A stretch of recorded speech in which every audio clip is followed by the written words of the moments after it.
Dan. Becky, we haven't got room for any more of these things. Well, can't we stow it in Sally Martin's soap kettle? There's no soap kettle. Oh, dear. It must still be on board the ship. That's all this wagon needs is a 100-pound soap kettle. Now, Daniel Boone, we only bought what the people back home have to have. The way Cincinnati's been lately, Boonesboro might as well not have a store. Oh, don't fuss. I'll go see if it's on the ship. Well, never mind. I'll go. Just in case anything else is forgotten, I'll go along. I'd better tell Israel.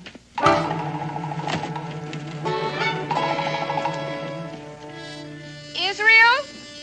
Israel! Yes, ma'am? Your father and I are going down to the dock. We'll be back in a little while. Can I go too? I want to see what the new ship brought in. Not until you've had your breakfast. Yes, ma'am.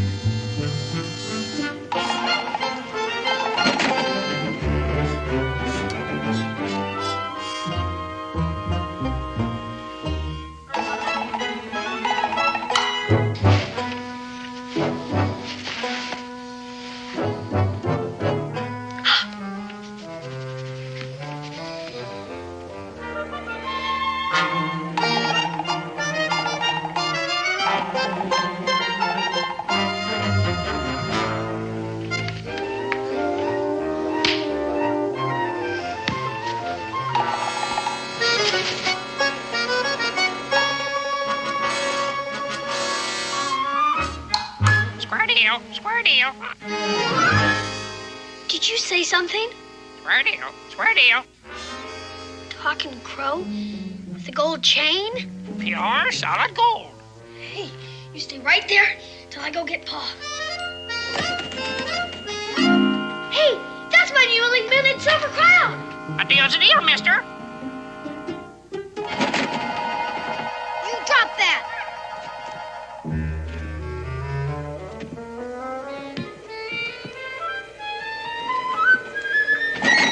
Doggone you!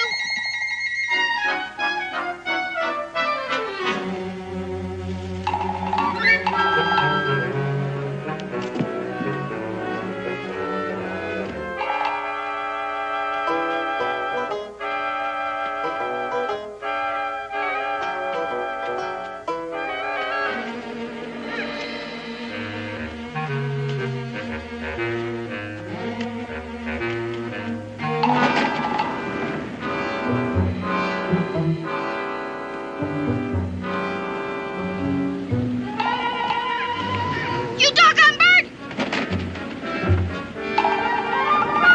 Drop that! You drop that!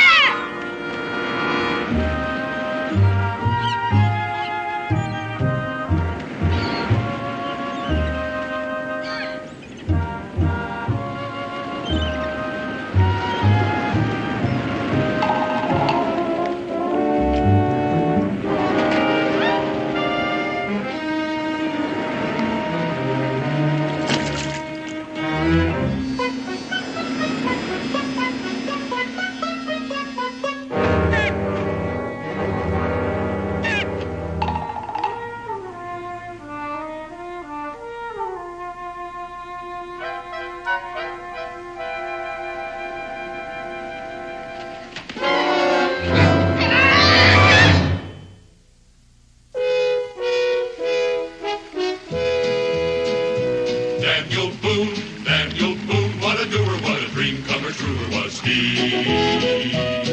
From the coonskin cap on the top of old Dan to the heel of his rawhide shoe, the ripidest, roaringest, fightingest man the frontier ever knew. Oh, Daniel Boone was a man, yes, a big man, with an eye like an eagle and as tall as a mountain was he. Oh, Daniel Boone was a man, yes, a big man, and he fought for America to make all Americans free. Daniel Boone was a doer, what a dream comer, truer was he. Daniel Boone, Daniel Boone.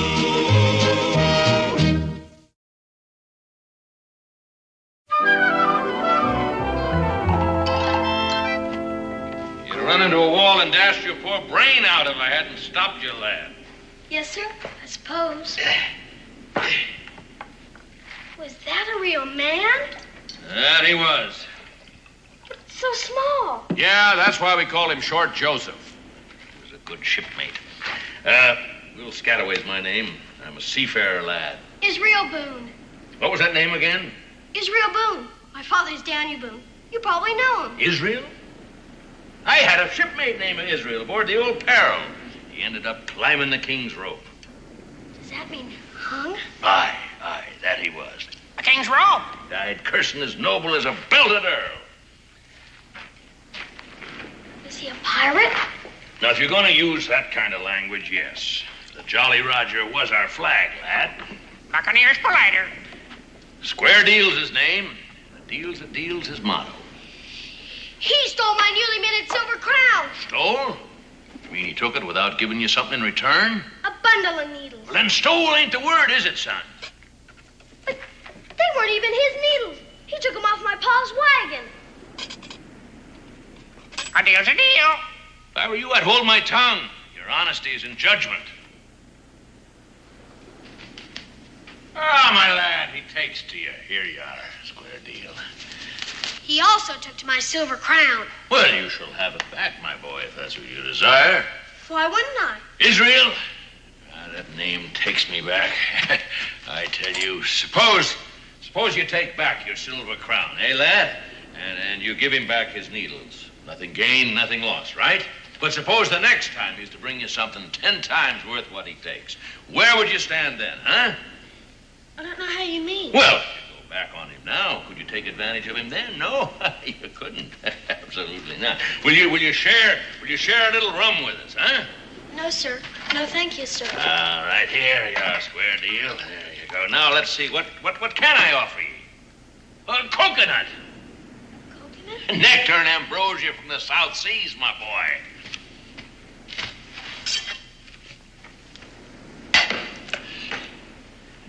There you are, my boy. To the 100,000 men, may they rise up from the dead, and may we prove to be true shipmates to the end. Drink up, lad, drink up. Will Scalloway! Will Scalloway! Somebody's calling you. Yeah, I heard. Go on, get out there. Let him see you.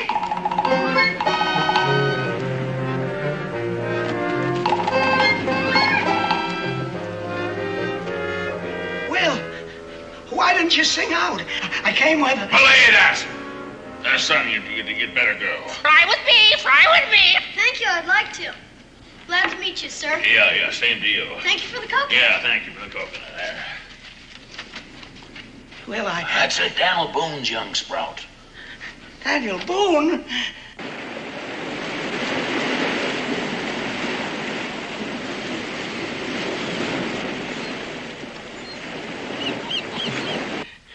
A drink, Will. A drink.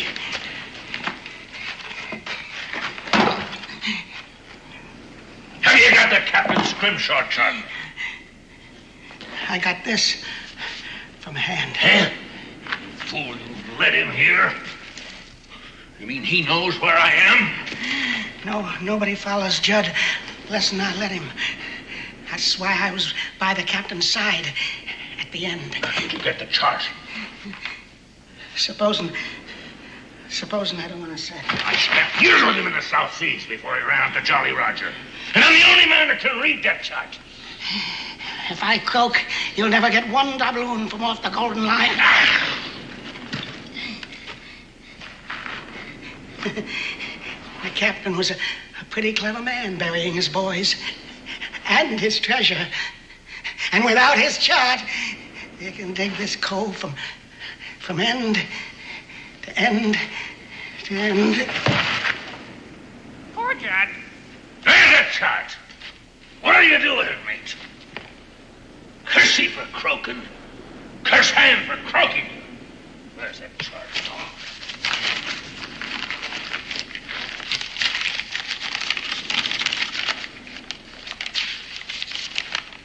Enlistment papers in His Majesty's Navy? Now, what'd he keep these for unless he wanted to be hung for desertion?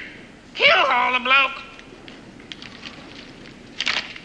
I never knew the old buzzard was married. Nancy May, that's a pretty name for a wife. It's on him somewhere, I know that.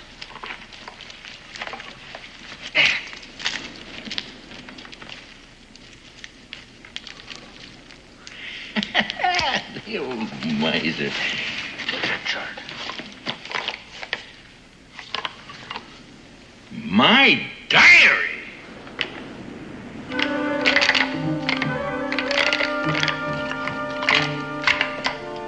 The captain's mark. The Golden Lion, the ship's longboat, the Pearl itself, and the captain holding a trident.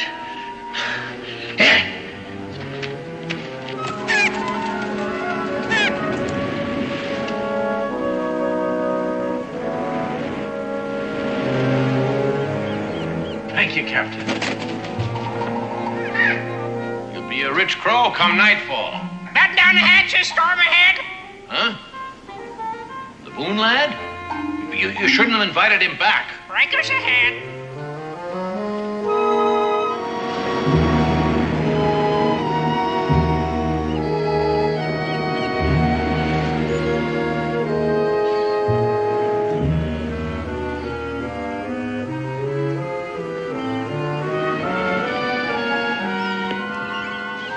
That's it, hand. Come a little closer. Want to miss you. It's a true shipmate.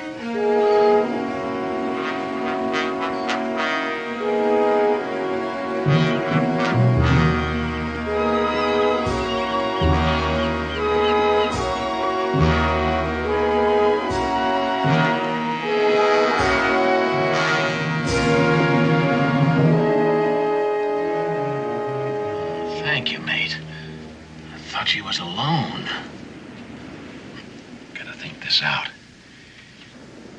It isn't as if we were in plain view for them to see. Judd couldn't find us, and he knew where to look. But if they are lucky, you whisk this away whilst I make a deal with Hand. And if I can't, well, the good Lord made the two of us smarter than the three of them. And that's in our favor. Where could that Judd have got to? Either he stopped bleeding or he don't show on these rocks. I don't like this place. Why'd he come here? This be Black Cove, dummy. Treasure's buried hereabouts. I ain't dumb. Don't call me dummy!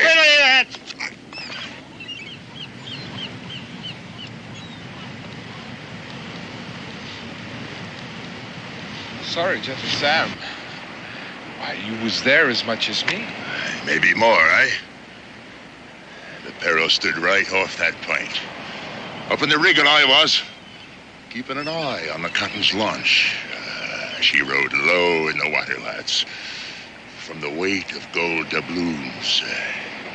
I always admired the captain for that bit of work. Went ashore he did with 4 men. When he come back, he's all by himself. Not a scratch on it. And the captain's gone. The riches of the Golden Lion are ours. Aye. After we get the captain's map away from Judd. Now, he's got to be hiding underfoot someplace. Might be held up in a cave. Listen to Gentle Sam. He could be right at that.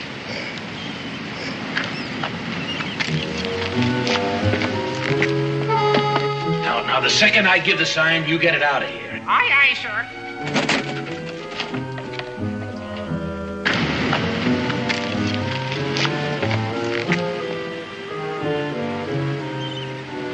Maybe he's hiding over there in them hills.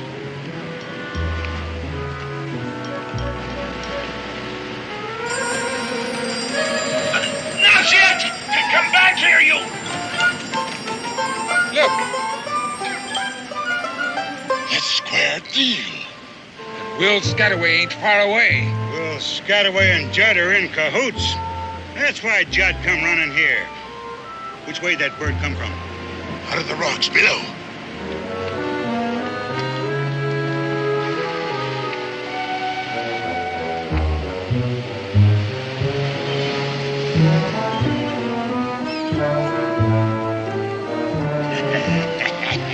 Right where I say. Spread out. Keep low behind the rocks. They know we're here. Watch out for Will Scataway. He'll have a trick up his sleeve.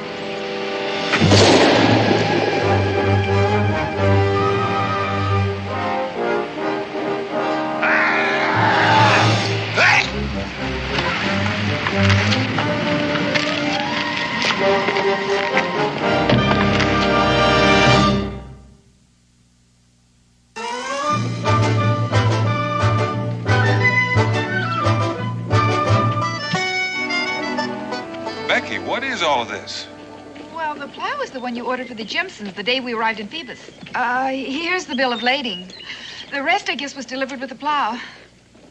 Madras cloth, licensed by the East India Company, delivered to Rebecca Boone at the sign of the Dolphin? I needed it. I suppose we couldn't have made the trip without this fancy plate. Oh, Dan, I'm so tired of our wooden ones. I'm even afraid to try to read this Chinese writing. I fancy it says tea. Cincinnatus hasn't had an ounce since spring, and everybody needed it. I can think of one person who doesn't need it. Oh, I'm not riled at you, Becky, but... Thank you very much. Dan, I'm rewrapping these smaller parcels to make it easier for you to pack them. Oh, that's very nice. Doesn't make the wagon any bigger. You know, by the time I've piled all this on top of that, it's going to make this wagon so top-heavy. What are we going to do? Go down to the smithy and get a bigger wagon. Pa! Ma! You'll never guess. You bought something with your newly minted silver crown. No, a crow took it. A what? A crow. He flew into my room and traded me for it. Well, I reckon you've seen the last of your coin. Oh, no, sir. I followed him. He had a gold chain around his neck. A crow with a gold chain? Pure, solid gold. Square Deal's his name, and a deal's his motto. He can talk. He lives down by the ocean in a little cave. Well, I always thought he was a parrot. I think he's a pirate, if you use that sort of language. Buccaneers plied her. Oh, Israel. His best shipmate was named Israel, too. But he ended up climbing the king's rope. What? They hung him. Daniel. I'll talk to him when I get back. We're leaving tomorrow, I hope. And high time. Pa didn't believe me. That's because you exaggerate. And you went to the docks without breakfast after I told you. No, ma'am. Just come with me right now and I'll prove it. Right now, you're going upstairs and you're to comb your hair and wash your face. And then you're going downstairs and apologize to Mrs. Browning for being late.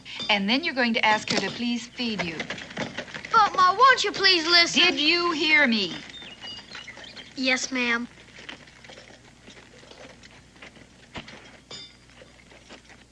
Hey, these are pretty. Yes, ma'am. I'm going. But I did say talking crow. Oh, heavens to Betsy. Talking crows. Gold chains. Pirates.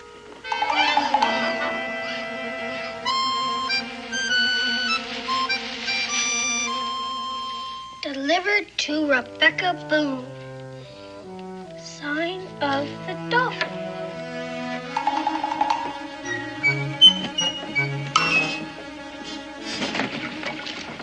Hi. Ahoy, mate.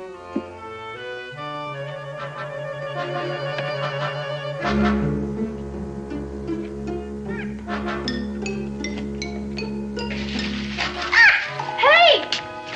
Hey! If you don't take something back, it won't be a deal, will it? A deal's a deal, mister.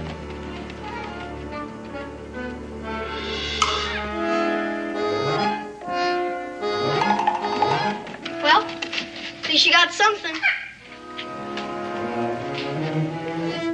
Evidently, it's ivory. Bet it's real ivory, too. Well, Scataway sure was right.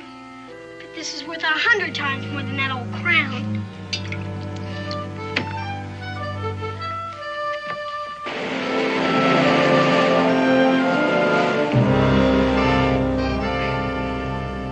Where is it, Will? Stand up. What'd you do with it? I don't know what you're talking about. Next, I suppose you'd be saying you don't know Judd neither, right? I knew Judd, Gentle Sam. See, I might have admitted I did. Why shouldn't he? It don't do us no good, and besides, we know he knew Judd. Hey, that's right. We were all shipmates on the Peril, weren't we? Stand up.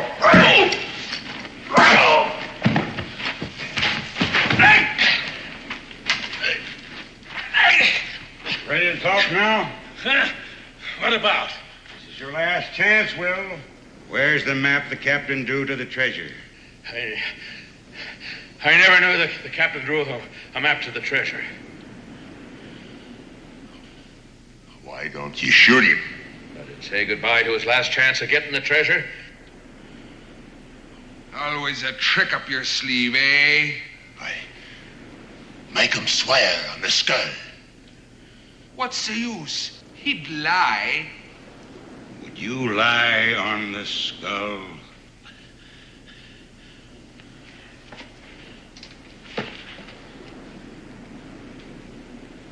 This looks like Short Joseph.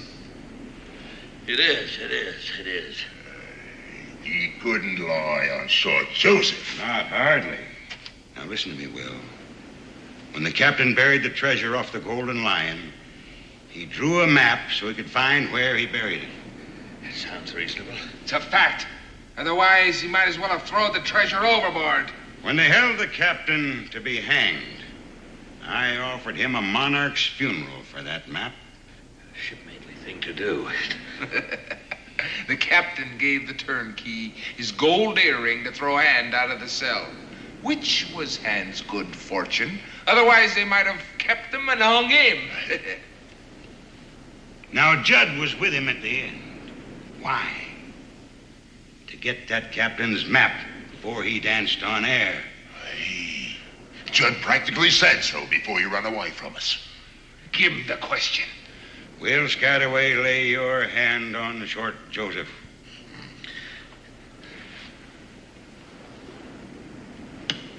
Where is the map the captain drew to the treasure?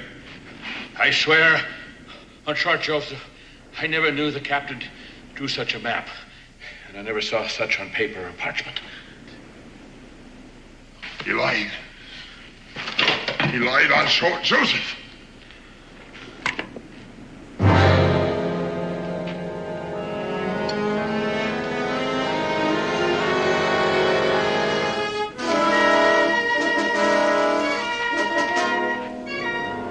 Shipmate or no, there's nothing else I can do with you.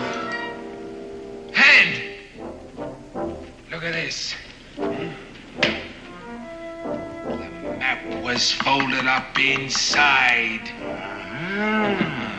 Square deal. Will knew I'd be after Judd, so he sent that bird away with it. Where'd he take it, Will? There's no use of asking a man that'd lie on Short Joseph. Well, when a man lives right, his rewards come to him. I must have been living right, not even noticed it. There'll be no getting away this time. Abandon ship! Abandon ship!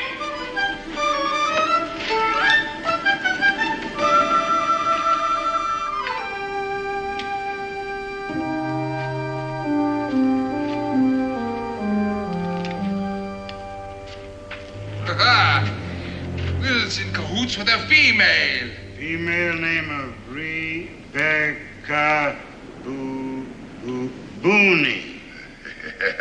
Will, you always did have a way with the fair sex, you did. Fair women and black crows strive to please me. Well, they strive too hard this time. Oh! She wanted you to know she got you, Billy Doo.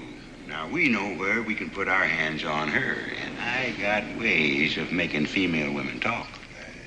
Females don't stand up to me the way Will does. You want me to kill him? No, tie him up.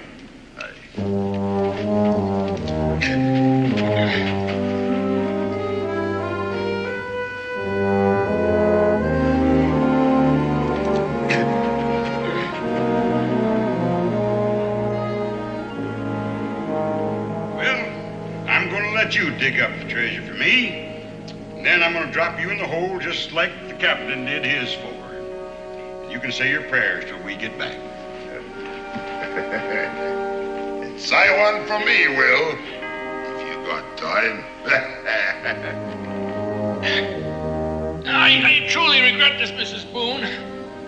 On the other hand, I know where Square Deal took the map, and I could get it back. If I could get but loose on this thing, if I could... Square Deal.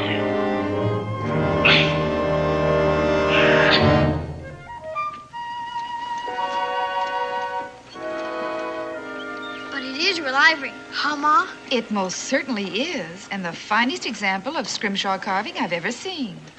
How much money is it worth? Israel Boone, you look me in the eye and tell me to whom this valuable ornament belongs. To me, Ma. Don't you dare tell me again a bird brought it. All All right, I won't.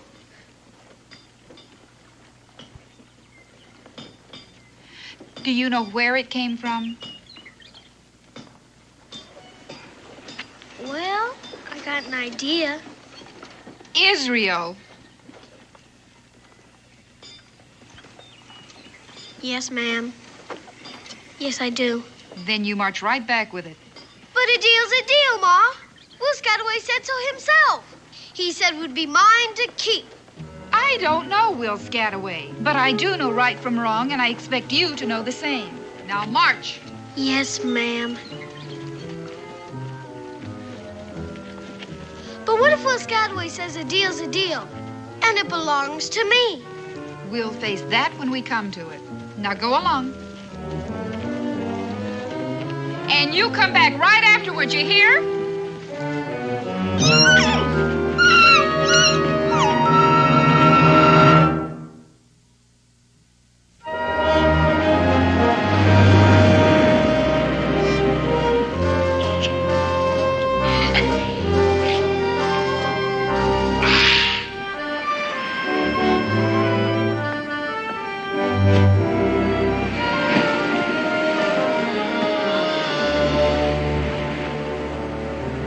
Guess he didn't think much of his trade once he got it home. Israel! Israel, my boy! Yes, sir? Are you alone? Uh-huh. Come in, boy! Come in! Yes, sir.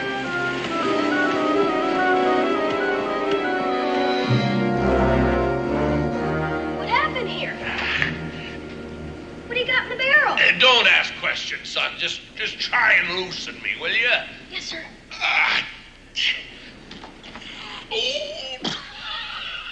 I don't think I can do it.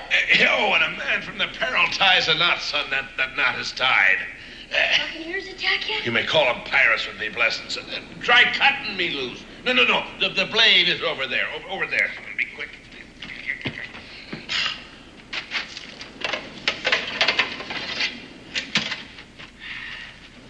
This is sharp. It had to be. Belonged to the head chopper of the Tower of London, boy. You mean he cut off heads with it? And he did the job so neat. After he cut a head off, he had to give the fellow a pinch of snuff to see if it were properly done. Oh.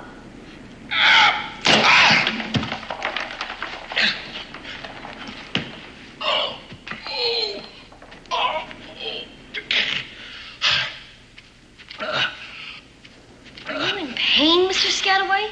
No, son. I'm just getting the circulation back in the old limbs, that's all.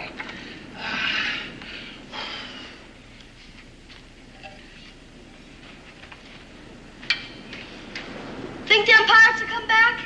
As sure as the good Lord and made little green apples. This time, I tell you, we're gonna have a few surprises, and wait for them. I'll ask my pa to help you. I'm sure that's meant in a friendly way, my boy.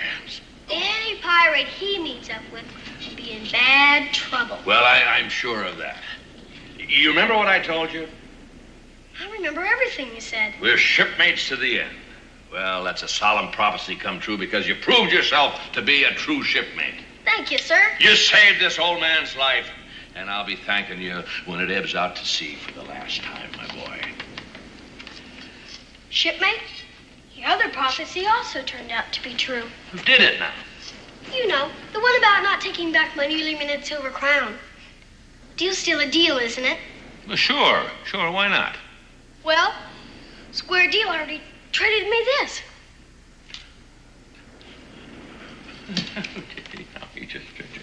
My mother said I must take it back. Well, I'm sure. Sentiment of noble womanhood. Your mother's a fine... I know that. I really do know that. She just wouldn't believe me when I tried to tell her that a deal's a deal. I think she would if you told her. I said, if you just explained... I heard, Israel. I heard, son. Maybe some other time. Yeah, maybe some other time. Sure, why not? Except we won't be here. You won't be here? Well, why won't you be here? We're going home. All Ma and Pa have done in Phoebus anyhow is buy stuff for the folks in Boonesboro. No, look, lad, before you go home, I wouldn't want you to be disappointed, see? So I'll trade you back this fine, freshly minted crown, you know, for that little piece of broken down ivory there. No, thank you. I like the ivory better. Bye. Bye, son. Wait a minute. Look, do you happen to be a card player? We've got an author's deck back home. No, that's one I don't know, authors. Well, say it out 3 Shakespeares. No, that's not what I mean. You see what I mean? I tell you what, you set up the barrel, pull up a seat, I'll get the cards. Okay.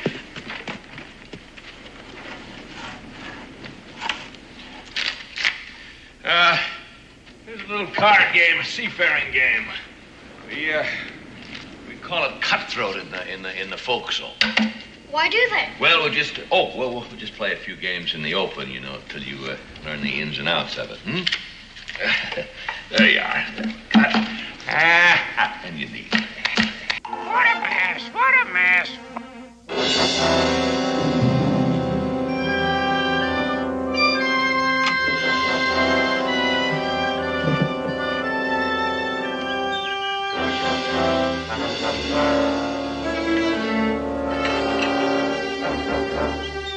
Becky?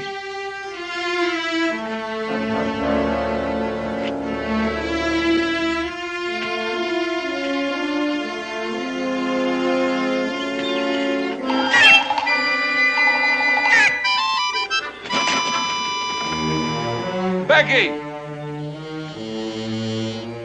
Israel!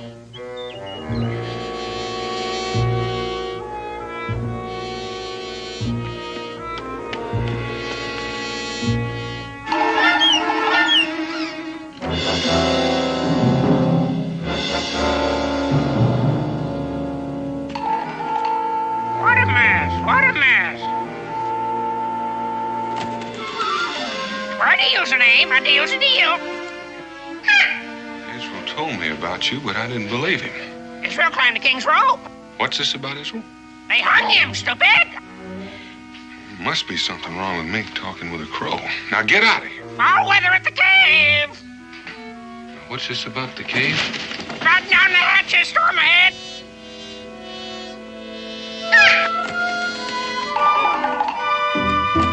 Now hold on a minute. Wait a minute, will you?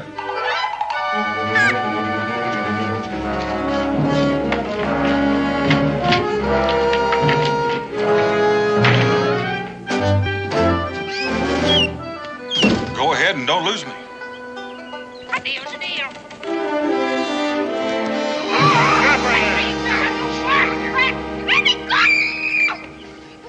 All right. Where is it, Beck? Where is what? Where is that treasure map?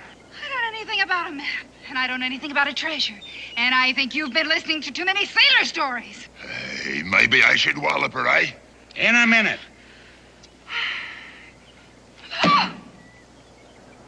It's up to you, Beck. Oh, don't call me that. All right. Miss Booney, then. Mrs. Daniel Boone. Daniel Boone? Oh, I even heard of him. Well, Will Scataway and Daniel Boone are in cahoots. So the holier-than-thou Daniel Boone is as much a pirate as the rest of us. Dan is no pirate. Mrs. Boone, you have just been promoted to hostage. He'll give up the treasure to get his missus back, or his half of it anyhow. How about Will? Well, if Dan wants to split his share with Will, that's up to him. Mad! You're all mad. Boone is even sneakier than Will is. He'll have bear traps hid all up and down that cliff. My Dan is not sneaky, and if he were here, you wouldn't say that. Stand your hatch. Typhoon, I'm not your leader because I'm simple-minded. I'm tactical. Surprise is the road to booty. Take her away. Aye. All right, you.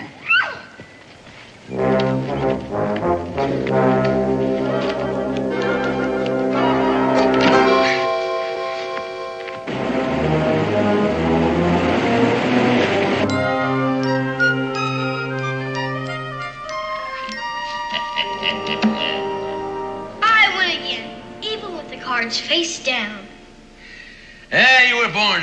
Israel. Let's make it interesting. It is interesting. You like my head chopper sword, eh? Oh, yes. As much as that Ivory trifle square deal traded you? Well... How about the sword and these golden doubloons? Gee. I'll bet you the lot against that Ivory trifle. Oh, no. Oh, why not? I'm not allowed to bet. There's no more time for compassion. Time for what? Just look at the sword and the doubloons.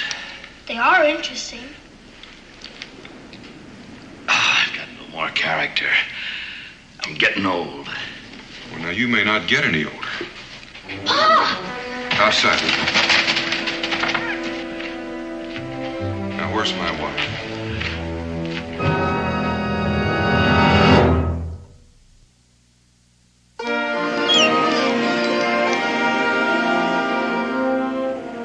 Standing watch, mate. Standing watch. You stand watch for both of us.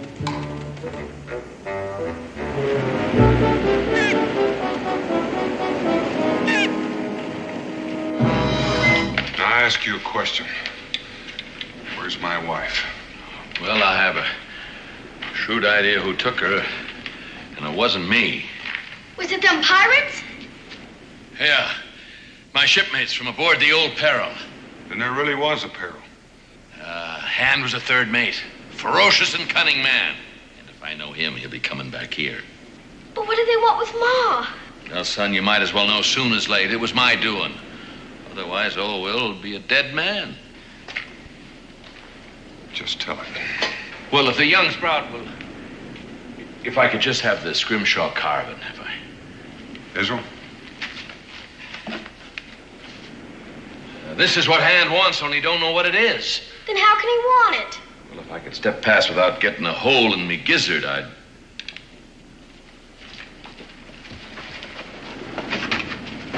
Gaze upon Black Cove. First time I laid eyes on it was 2 days after we sacked the Golden Lion. Ah, the Golden Lion. A rich prize she was. Every man Jack on the Peril put his back into the task as we raised every inch of sail and clothes for battle.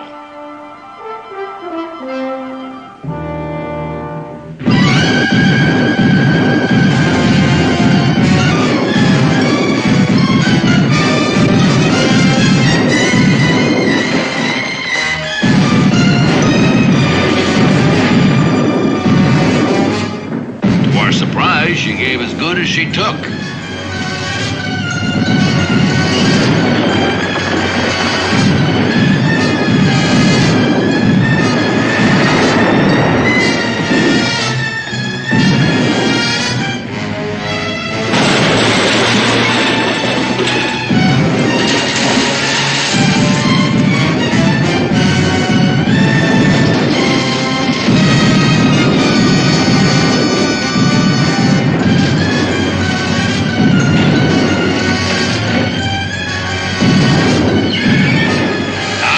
See Short Joseph at the wheel when he ended his days. Fire and cannonball were everywhere. Still, the Golden Lion was no match for the skill and daring of the men of the Peril. It was only a matter of time till the crew of that prize ship lay dead on her decks. Dead to a man. We got her treasure aboard, but we were sore hurt. We barely managed to limp into this cove and beach her for repairs. That ship brought us fame and it brought us trouble. A ship of war was at our heels and we hid there. We set out to sea with the treasure in our holds. Well, His Majesty has ropes enough. Bury it, the captain said. Sounds reasonable. He was a reasonable man.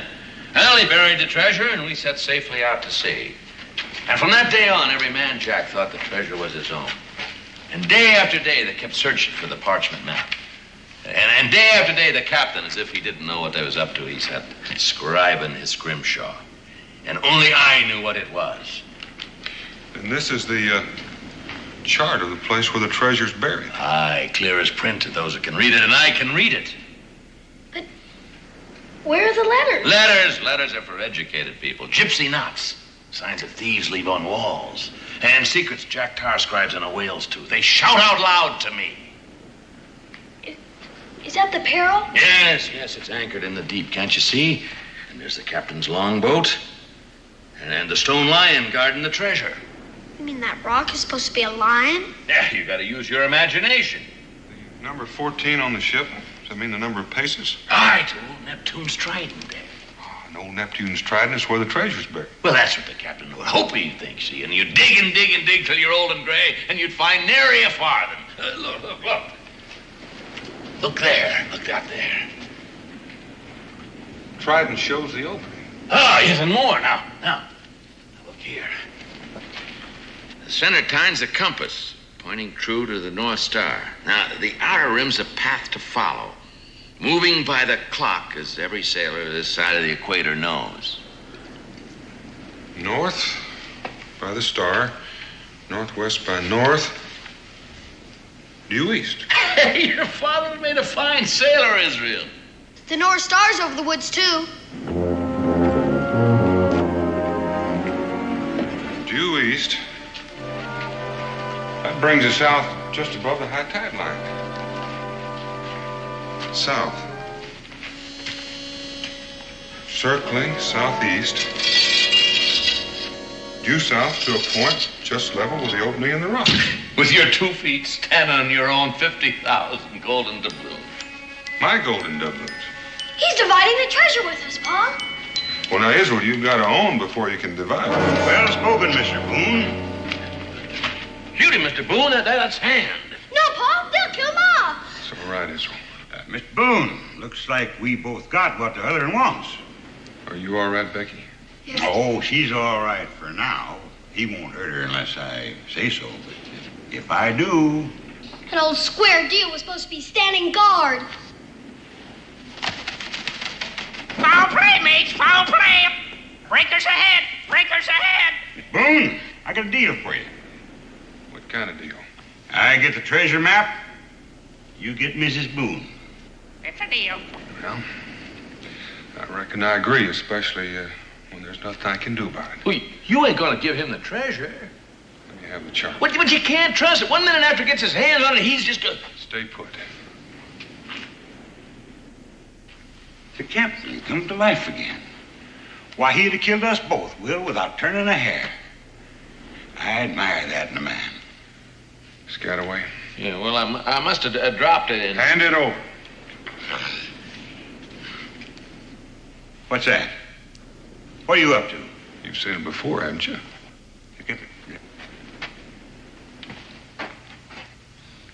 Captain Scrimshaw. No wonder we were never able to find that chart. He never even bothered to hide it.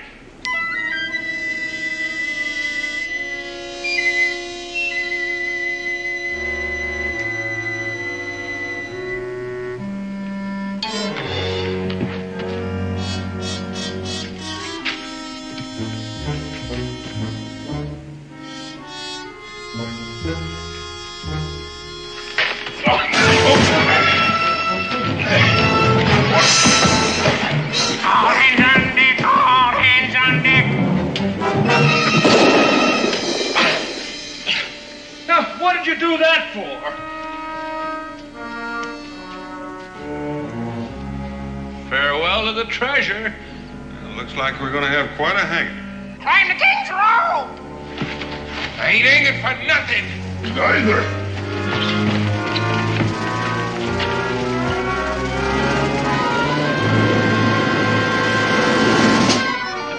Don't let him get away. Pa, let him get away. And we're all alive. What difference does that make? Treasure's gone. Where is it, though? Let me see. North with a star. Northwest by north. Due east.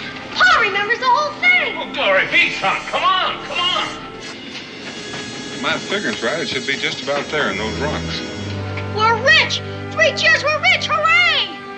I'm afraid not, son. At least the owner of the Golden Lion will get their money back. I know Lords of London will be pleased about that. Well, unless they're told, they'll never know. They will be. Here, but suppose I say you take 2/3, we forget Lloyd's, both of us, huh? Pa wouldn't do a thing like that. Well, I found out a man loses his character and grows soft with advancing age. And I suppose the same is true with you. Well, anyway, Lloyd's of London is offering a reward. Well, now, I've heard that, Israel, but don't count on it. Now, you don't suppose. Well, now, if it comes, it's all yours. Well, that's something anyhow. Let's start digging. It's a deal. Hey!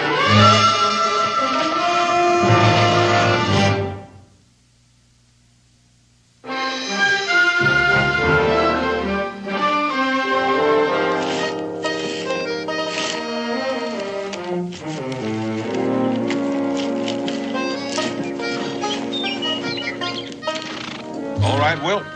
Aye, mate. All right, make her fast. Yeah, taut as taut can be. There we are. Ship shape. Oh, no, Becky. But these are our things, Dan. Slack her off, Will. All right. Stand by to receive aboard. Becky, you're going to have to drive. Will and I'll have to walk alongside to steady it. Yeah, if we run into rough weather, we can throw out a sea anchor. Come on, boy. Square deal. Fly with me. Oh, you have no principles. Yes, a deal's a deal. All right, move out, Becky. Yep. Well, after you visit the Boonesboro, you're going to go back to sea? Well, we haven't made up our minds. Buccaneering's pretty played out as a trade. Well, you can get some money from Lloyd's. You could buy a store in Boonesboro. Afraid I wasn't cut out to be a storekeeper, mate. Oh, I don't know, Will. A retired buccaneer with a talking crow for a partner? Well, Deal's a deal.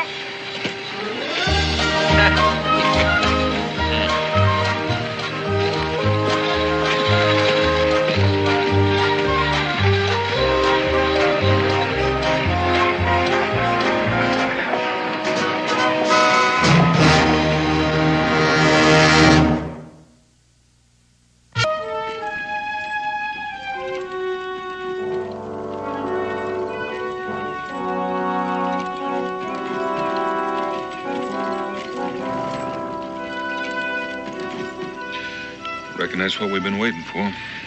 And right on schedule. It's almost too easy. He doesn't have any British troops escorting him. Since the British control every foot of this territory around here, I reckon it...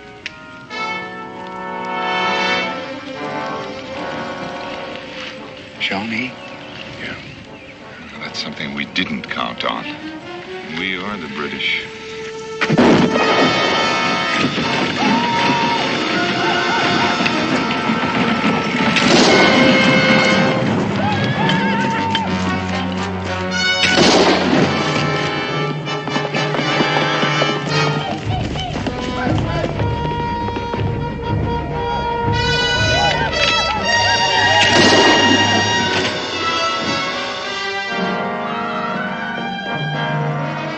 Jehoshaphat. That newfangled rifle he's got 3 times faster than a musket.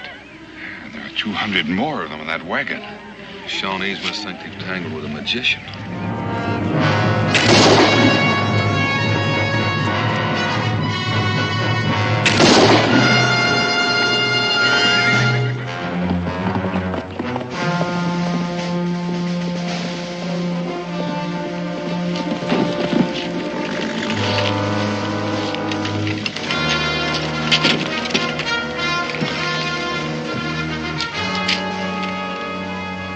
Don't move, Major. I wouldn't do that, Major. I don't want to have to shoot you.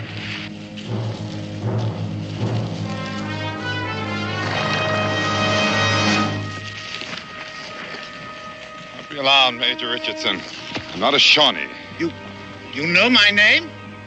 Major John Richardson, soldier, inventor, just arrived from London. With this extraordinary weapon, it could very possibly turn the tide of the revolution in favor of the British. It will, I assure you. Not as long as we have you, Major, and that rifle. And as for your generals, well, that's just an experiment. No more of them can be made without you. Oh, we have excellent sources of information.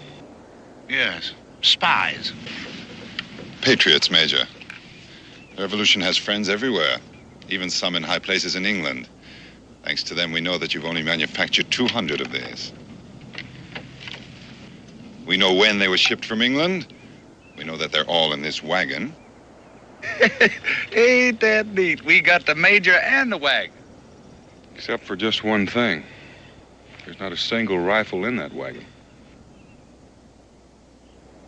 You were saying? What else do you know? You said it seemed too easy, Daniel. Those rifles are where they'll do what they were designed to do. To kill so many of you rebels that you'll be forced to abandon this foolish insurrection. My rifles, gentlemen, are in British hands. Your little adventure has failed.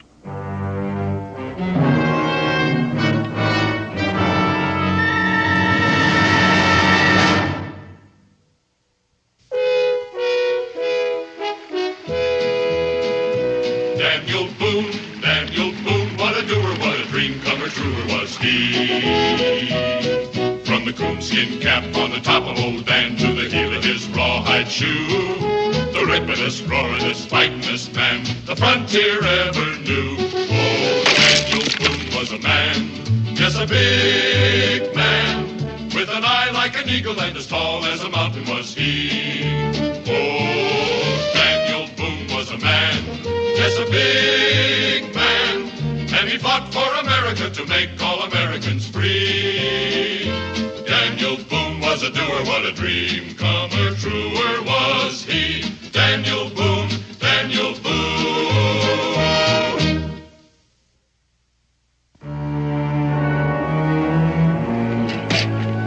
I never saw so much foolish stuff for a soldier to be carrying. He must have 10 uniforms, boots, all kinds of reading books, silver eating tools, white tablecloths. Major Richardson is a British gentleman first, Jeremiah, and the soldier second. His inventions have made him a rich man, and he's learned to live like one. He's got some kind of a machine in there. Looks like it for fixing guns. You know, the fact that he's heading for those rifles must mean our information about date of arrival and port of delivery is wrong. We British are not bested so easily by your friends in high office. You see, we arranged for false information to be circulated, anticipating just such a contingency as this. Where are the rifles, Daniel? Well, according to this, they're due to be delivered in Salem and then on to Fort Stiles. Fort Stiles has only a small garrison, a few dozen men. Well, according to this, 200 hand-picked riflemen are en route there to train and serve under Major Richardson. To prove the rifles under battle conditions. I think that's the idea.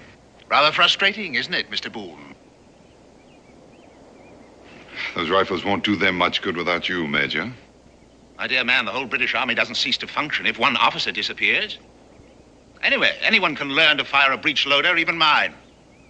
In any case, I'm of no value to you without my rifles. I think he's got a point, Mingo. Well, you ain't gonna let him go, Daniel. Not exactly.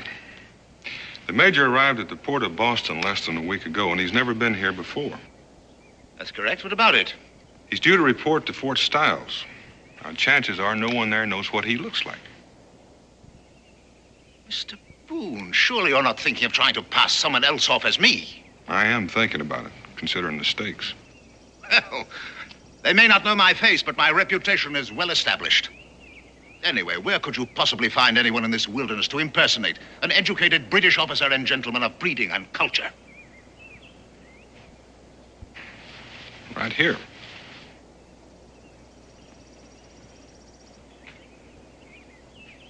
This savage?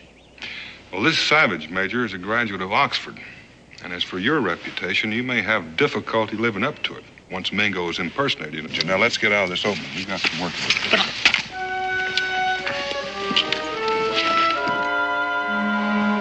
All right, Mingo, go.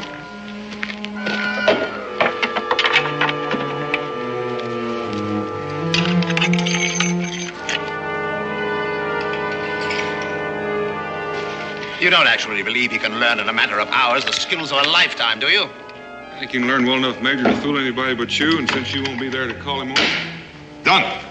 First rate, Mingo. Now let's work on firing.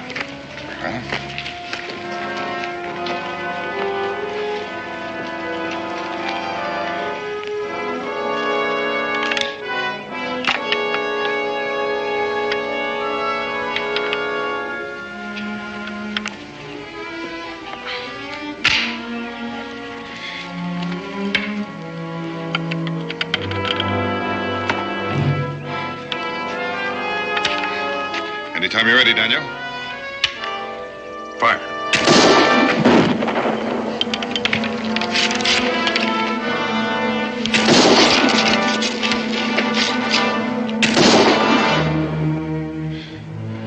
I never expected to see the day when I could fire more rapidly than you, Daniel.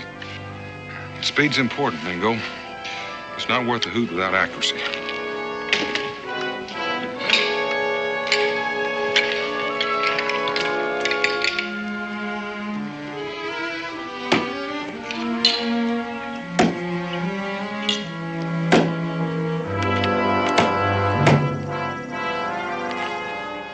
At the same speed.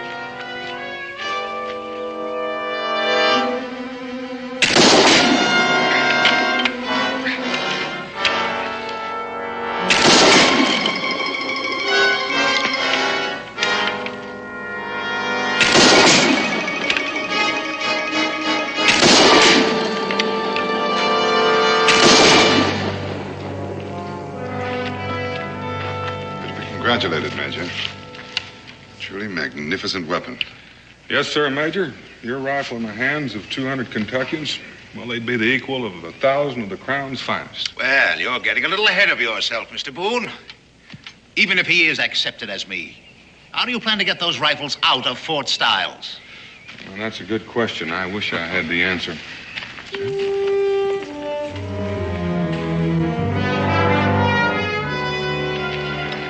By golly, Mingo, it suits you. Well, it suits my father's English blood, but my mother's Cherokee blood is on the warpath over the scalping you gave me. Well, the hair will grow back. Yes, if my head is still connected to my neck when this is over. Well, there's no call to fret about that. I understand spies are shot, not beheaded. I can't tell you how that reassures me, Daniel. By the way, how am I to contact you when I've arranged everything? You're orderly. Orderly? Jeremiah.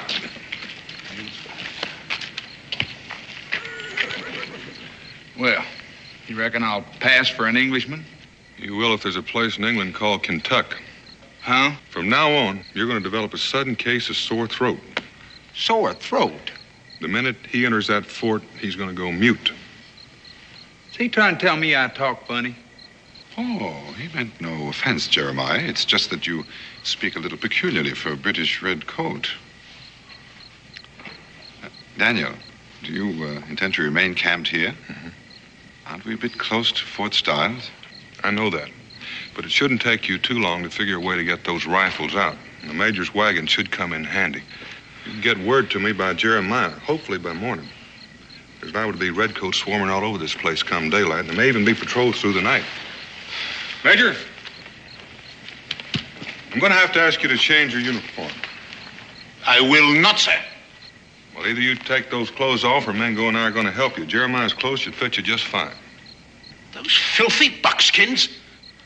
Impossible. Well, now, Major, a bound and gagged prisoner in buckskin would look a lot more natural to a British patrol than a trussed-up gentleman shivering in his drawers.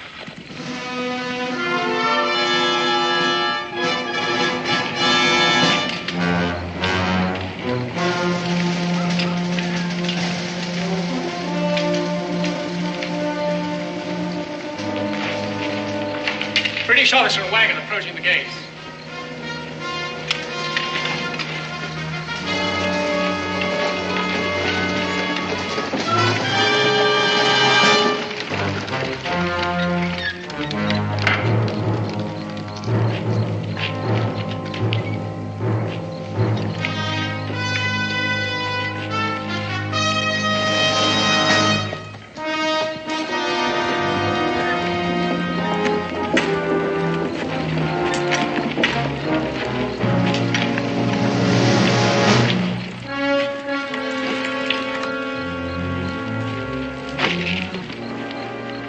must be Major Richardson.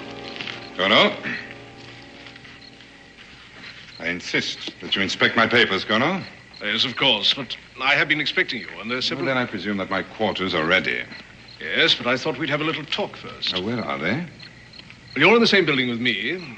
Our offices, dining room, and so on are in headquarters building. Yes. Well, that should be satisfactory. Quarter my horse, won't you, please? Take my personal effects to my quarters. Now, if you please, Colonel, I should like to inspect my shipment of rifles. Where are you keeping them? Well, that's what I've been trying to tell you. I received notification early this morning that there was a storm at sea. The ship has been delayed. It's not expected to dock in Salem until late tomorrow. Yes, well, that is a disappointment, isn't it? Then I assume that you have provided a suitable place to store the rifles when they do arrive. Oh, yes, I've made room in the arsenal. They'll be quite safe there, locked up tight. But I do have a pleasant surprise for you, Major, to offset your disappointment. Oh? Yes, your 200 riflemen on their way here will arrive under the command of Captain Halstead. Captain Halstead? Barnaby Halstead. I understand you're old school chums. Oh, you mean that? Captain, of course, Captain Halstead. Yes, well, delightful. Come along.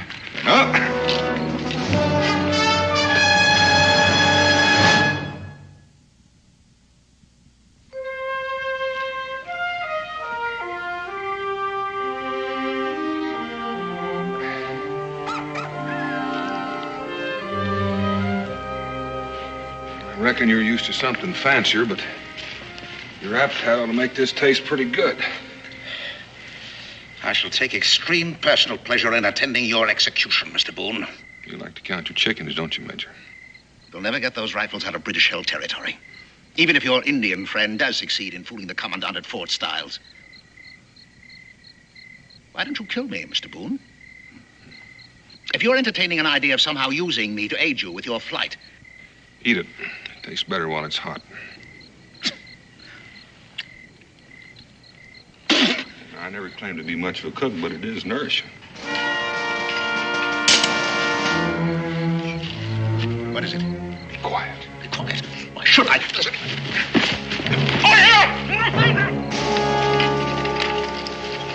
You hear something? That I did. Like someone shouting for help. Seemed to come from that direction. Right. Over here, British officer! This way.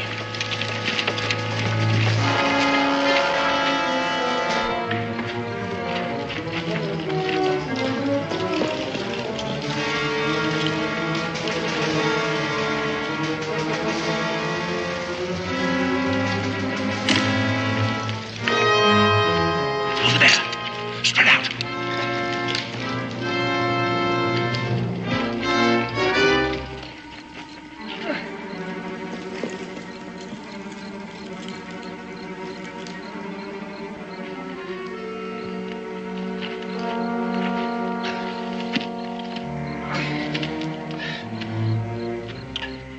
Corporal, I was never so glad to see a British uniform in all my life. That's so. See, some rebels. They made me prisoner. And who might you be? Oh, the clothes. I'm Major Richardson, Corporal. Major John Richardson. Some rebels captured me. But if you'll be good enough to untie me... Yeah, I'll untie your legs, all right. So you can march at the point of my musket. You're making a terrible mistake, Corporal. Well, one of us surely is, mister. Major John Richardson arrived at Fort Stiles an hour ago. Fool, that man is an imposter. Well, that's for the colonel to decide, not me. Now march, mister.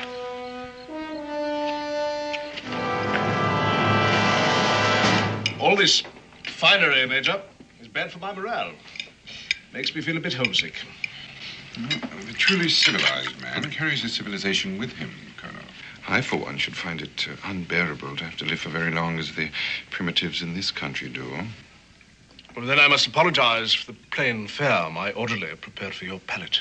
No. I'm quite well aware of the difficulties in finding a proper cook once one leaves England. which is precisely why I found it necessary to bring Chester here as my orderly. Not only is he an excellent soldier, but an accomplished chef as well. Isn't that so, Chester? Perhaps you'd better not try to speak. Your vocal cords will never heal.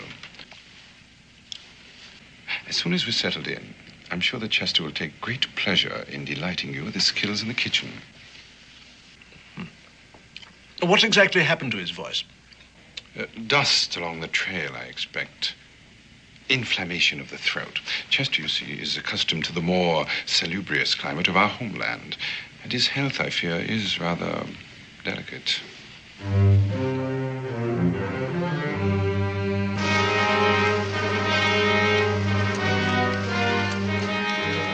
Corporal Watkins and patrol. Open up.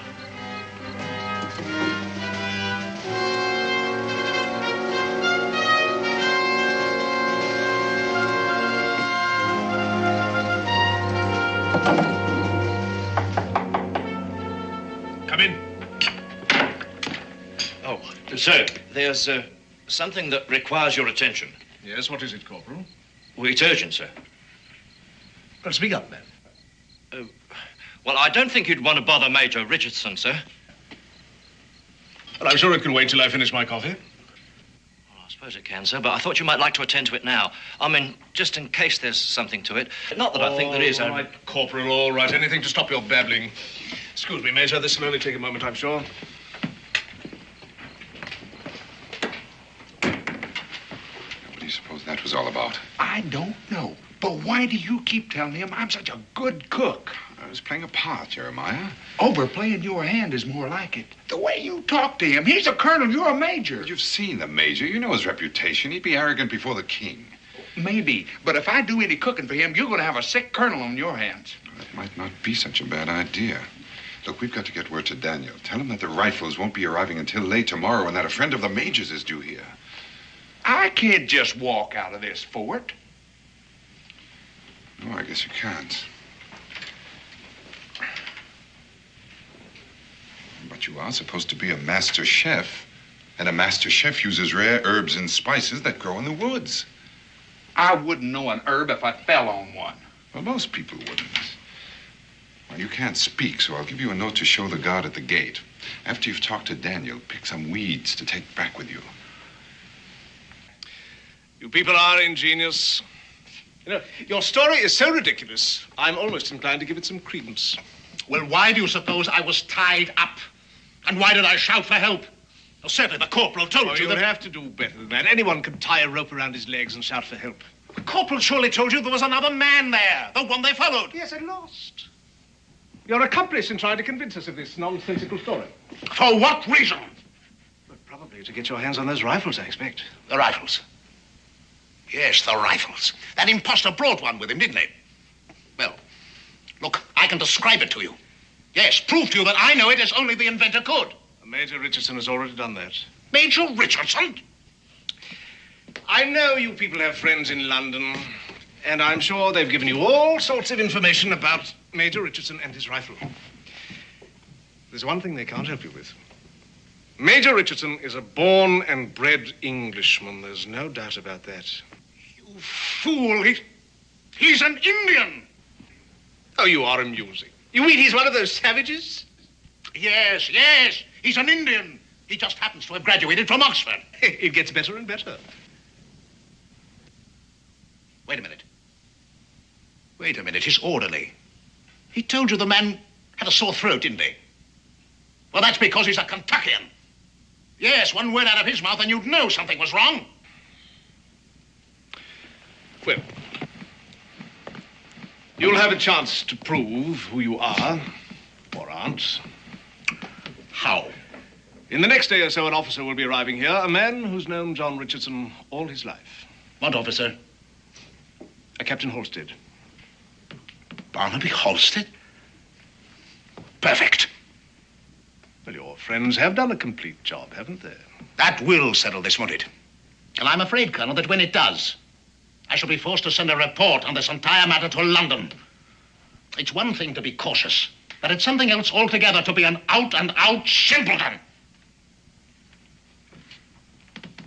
Take this man to the detention cell. Keep a close guard on him. Corporal. Sir? He's either the most arrogant spy who ever lived or the most obnoxious British officer I've ever met. Corporal, I want a constant and close watch kept on Major Richardson and his orderly. I don't want them to know they're being watched. Is that understood? Yes, sir.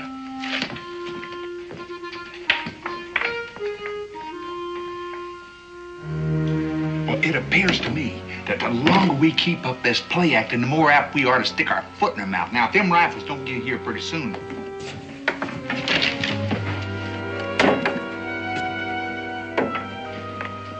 Oh, forgive me, Major. Just some minor administrative detail.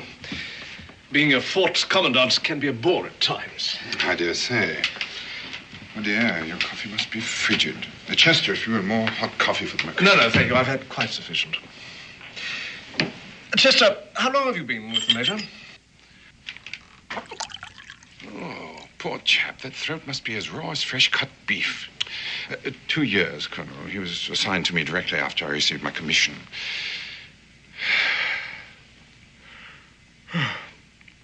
And now, if you'll forgive me, Colonel, I am a bit tired after a long ride, and I do want to be fresh in the morning. There's much work to be done. You'll excuse me. You can tend the table later, Chester. I'll need you to help me in unpacking. Good night, Colonel. Good night.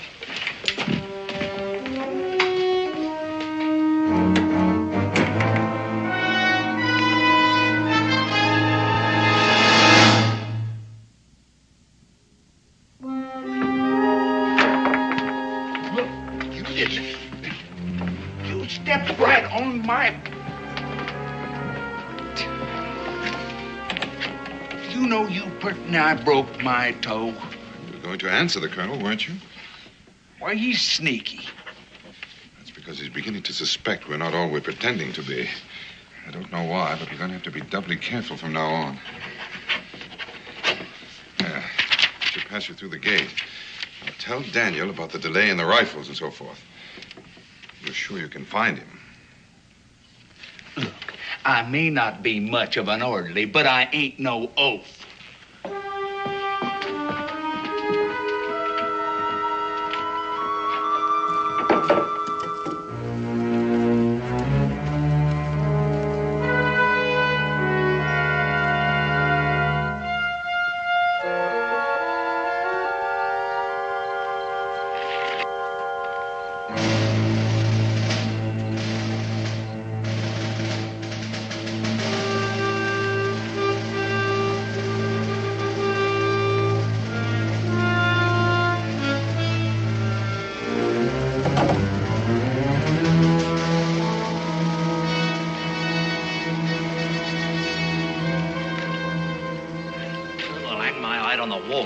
Him. Track him by moonlight's well nigh impossible without cat's eyes.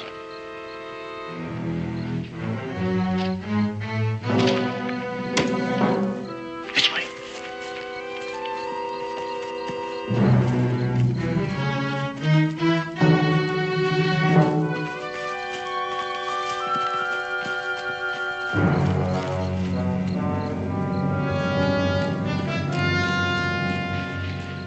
The Colonel didn't say anything to Mingo about Richardson. And the fact that he's got them redcoats on me. Oh, he's got his wind up all right. Are you sure you got them off my trail? If those rifles weren't so fired important, I'd say you and Mingo ought to get out of there right away any way you can. You know something? I think Mingo's enjoying that play acting so much, he wouldn't leave unless you drug him out of there. Dan, have you got a way figured to get them rifles out of there once they get them in there? No. You say those rifles are due to arrive tomorrow afternoon? But that's what the Colonel said. And the Major's friend, Captain Halstead? That's tomorrow night or the next day. We still have some time left. If everything goes according to schedule. And so far, it ain't. We've got to prove to the Colonel that Mingo is Richardson beyond a doubt. That's impossible, ain't it? I'm beginning to think so. Look, you better get on back and don't come out again. We can't afford to make that fellow any more suspicious than he is. Almost forgot.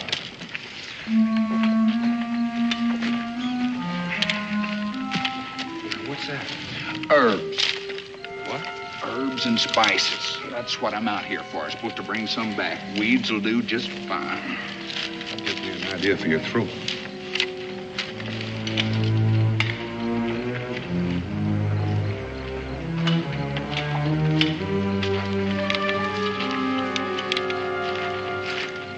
Them herbs? No, it's more like red pepper. Chew it and swallow it. Makes your throat red and inflamed. Oh. Look, Dan, if I don't come out of that fort... Don't come out. Unless there's an emergency or unless the rifles have arrived. By the way, you might let the redcoats pick up your trail and follow you, and that way you'll seem perfectly innocent. You know what? I gotta hand it to you. You think of everything.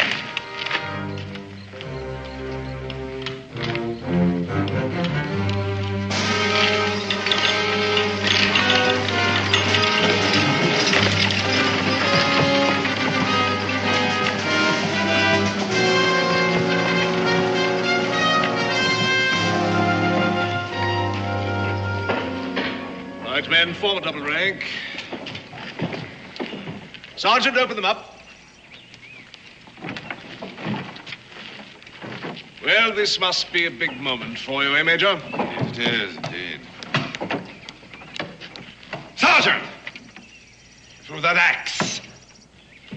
See, Colonel, I want to be absolutely certain that the rifles weathered the sea voyage successfully.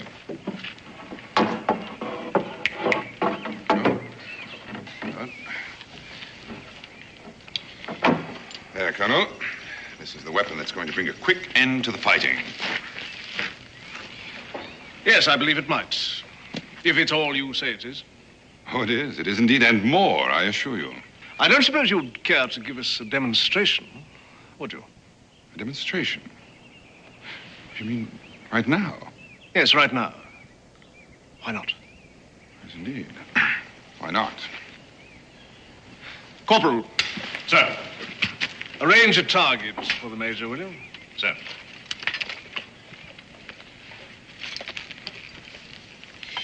How do you want me to fire the rifle, Colonel? Standing, kneeling, prone, or on the move? On the move? Yes, you see, that's one of the distinct advantages of the Richardson rifle. Well, the choice is yours. Yeah, very well, Colonel.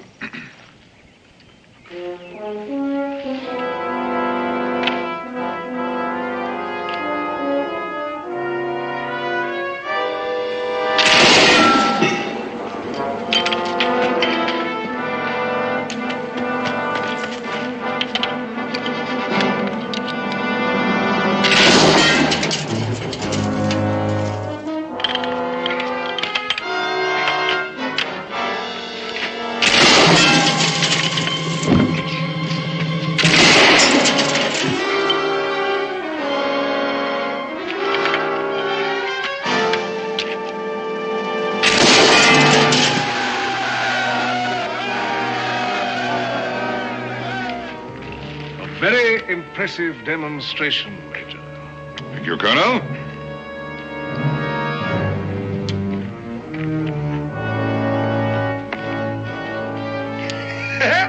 That colonel was so cocksure that he was walking you right into a trap with that rifle, and all the time you was planning to walk him right into his own trap. Oh, it warms the cockles, Mingo. I do say. Well, the important thing is he's just about convinced that I really am Major Richardson. That should give us a little more freedom to work something out. Now, if nothing else happens to arouse his suspicions, we might be able to...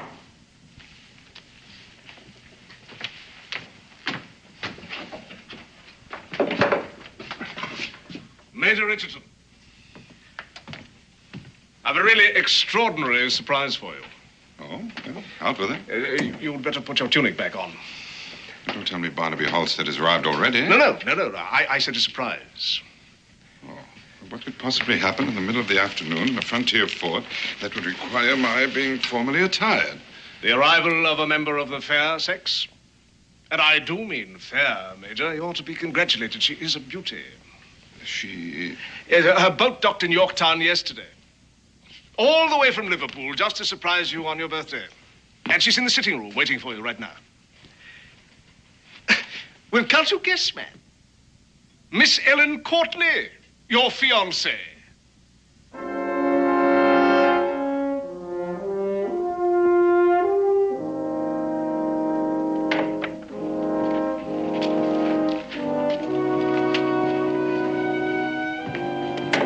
Miss Courtney? Well, that's hardly the look of a man who hasn't seen his betrothed for a long time. A surprise, Colonel. Merely surprised that she'd come all the way to this wilderness.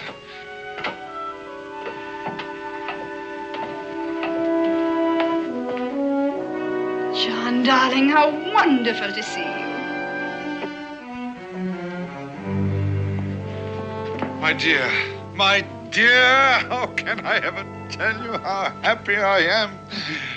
You almost scared me out of 10 years' growth. Poor dear. The shock of seeing me is very nearly undone. Very nearly. Well, I'm sure you two don't need me around. We'll see you at dinner, I hope, Miss Courtney. Surely. And she's brought a real surprise with her, too.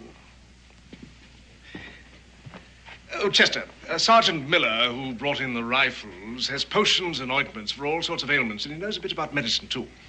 I told him about your throat. He's waiting in the North Barracks to have a look at it now.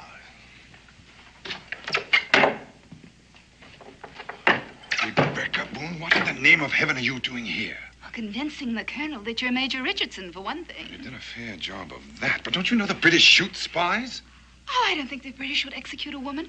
But I don't think they'd hesitate to shoot you and Jeremiah. Yes, and if that Sergeant Miller knows anything at all about medicine, we're right back where we started. Oh, no. Dan will solve that.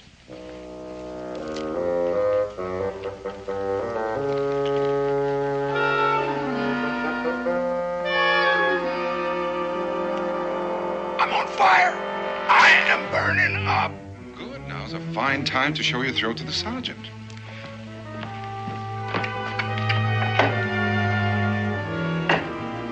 Mingo, Dan says it's going to be impossible to get those rifles out of here.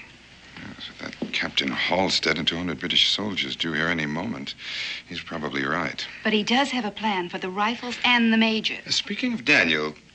The surprise the colonel mentioned. Come, my darling.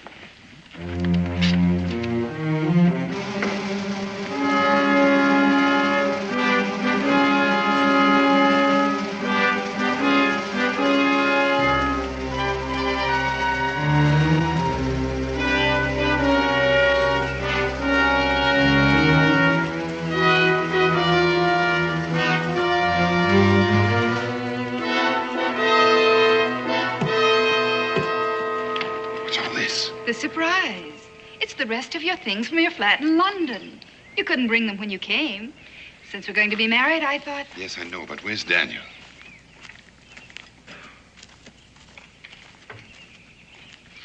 You mean... It's a bit cramped, but he'll be coming out after dark. You said he agrees we can't get the rifles out. What is all this? Well, he doesn't want the British to have them either. And as long as they have Major Richardson, they can manufacture more. Yes, but what are we supposed to do?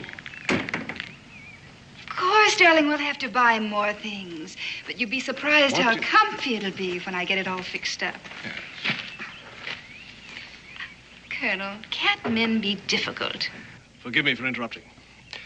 But I've just come from the barracks, Major, and that orderly of yours has a fierce-looking throat.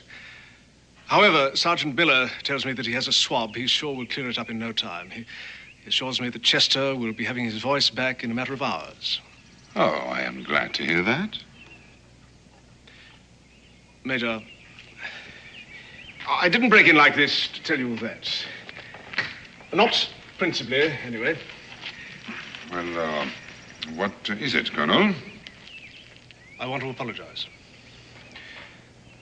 I've been keeping something from you out of, well, mistrust is the only word, I suppose. Mistrust, Colonel? Of me? Yes. We captured a fellow, a very convincing talker. Obviously a rebel spy who told a wild story and claimed that he was you. And that you were an imposter. But surely you didn't believe him? Well, no. At least not at first. But he knew so much about you, about your rifle. He even knew Captain Halstead's first name. Fancy that. It only goes to show how devious these colonials can really be. The audacity of the man. Well, that didn't really convince me. But when he said that your orderly had a sore throat, or at least was feigning a sore throat, well... I see, of course. He was spying on us on the trail. You're perfectly right, Colonel. We must all be vigilant, constantly. You're very generous, Major. Not at all.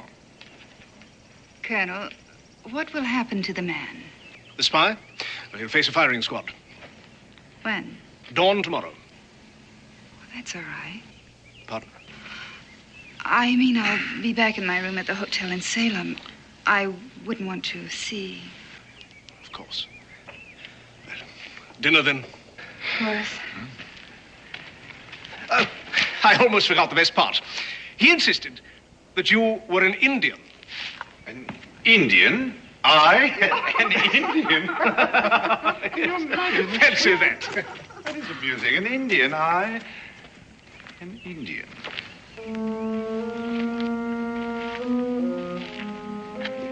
Daniel, you missed your calling. You were born to have been a master spy.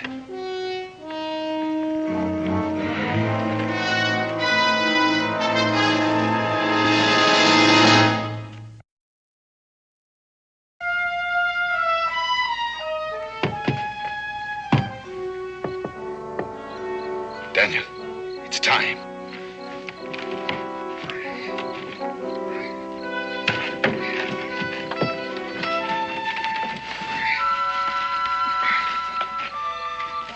Will this fuse burn long enough? About a minute and a half. I've tested 2 of them. Where's Becky? Inside. I'll need about 10 minutes and then get him out of here. Right.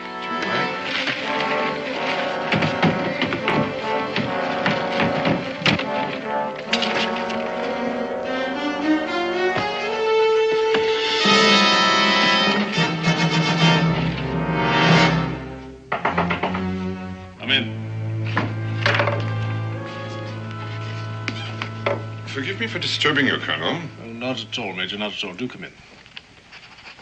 Since he's to be executed in the morning, I should like to question that fellow who claims to be me. I think we should do everything we can to find out where, how, and how much the rebels have learned concerning our plans for the Richardson rifle. Well, I doubt he'll talk, but it's certainly worth the effort. Matter of fact, I'd like to be part of it. Excellent, Colonel.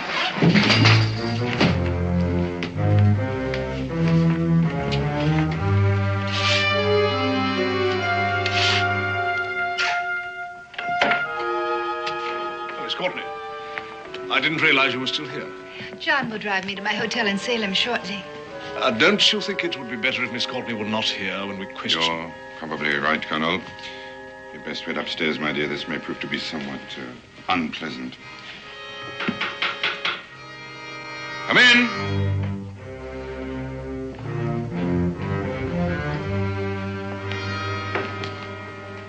So, this is the fellow who claims to be Major John Richardson. Meet your fiancée, Major. So, you compound the crime. She's an imposter also. I see. You've decided to continue this ridiculous fiction to the end. You see nothing, Colonel, because you're a blind and thoroughgoing fool, which you will learn to your sorrow when Captain Halstead arrives. In that case, you'd better pray that Captain Halstead arrives before dawn, hadn't you? My dear. Now, look here. Don't you think you've gone far enough with this masquerade?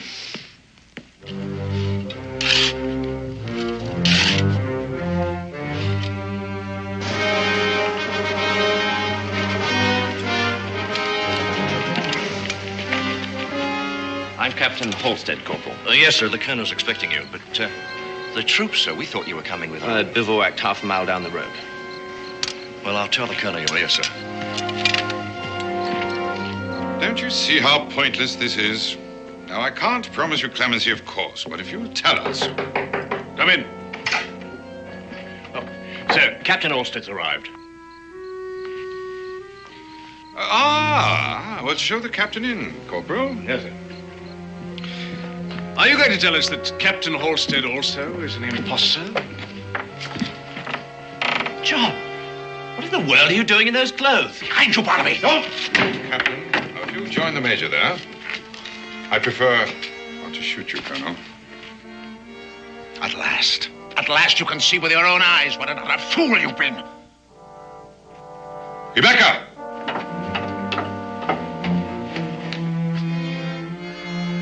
See that Major Richardson doesn't move while we take care of them. You must think you're pretty clever. You're not clever enough to get out of here alive. We'll do the best we can, Colonel, I assure you. Now, if you'll turn that chair around. Sit down and put your hands behind your back.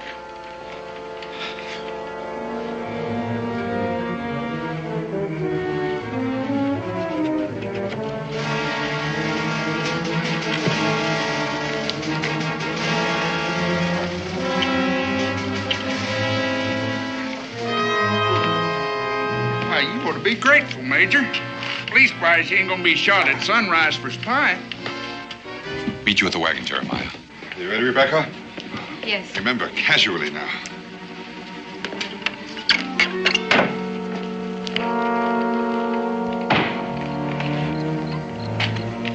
Evening, Corporal.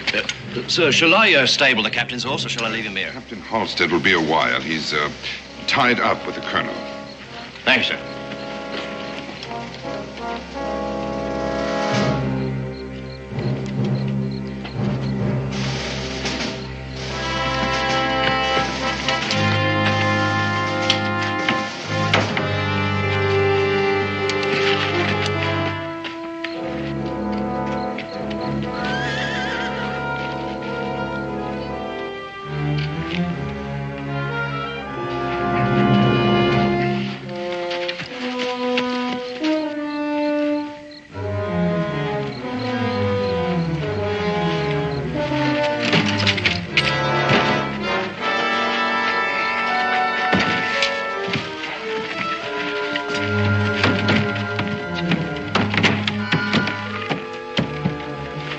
Daniel, we're ready.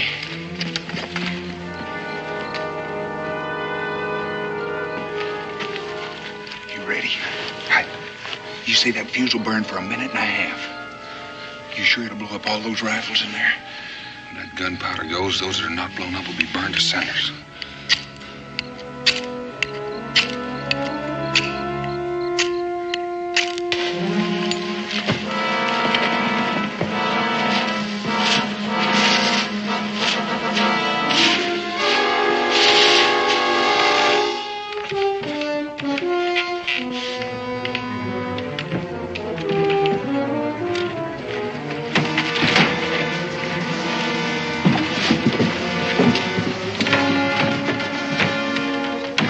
Get out of here.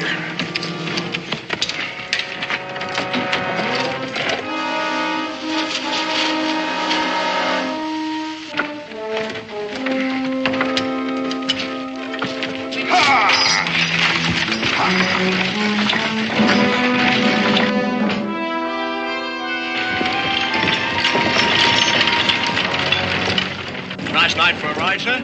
Yes, isn't it, Corporal? Will you be coming back from Salem tonight, sir? As a matter of fact, we won't. We are in a hurry, Corporal.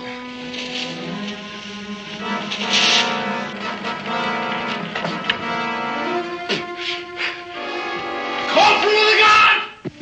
Corporal of the Guard! Stop those people!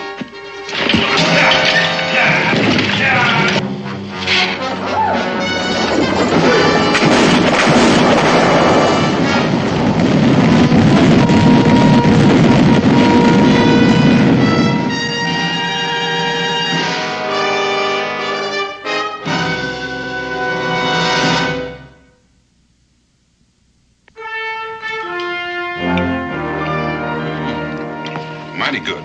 Thank you, sir. Coffee? Mingo? No, thank you, Rebecca.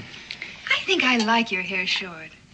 But Perhaps I could shape it a little more. You do, and my mother will come down from the happy hunting ground and haunt you. Coffee, Jeremiah? Careful, it's hot. No chance of getting that Major Richard to make some of them rifles for us, is there, Daniel? He's a stubborn man, and a proud one.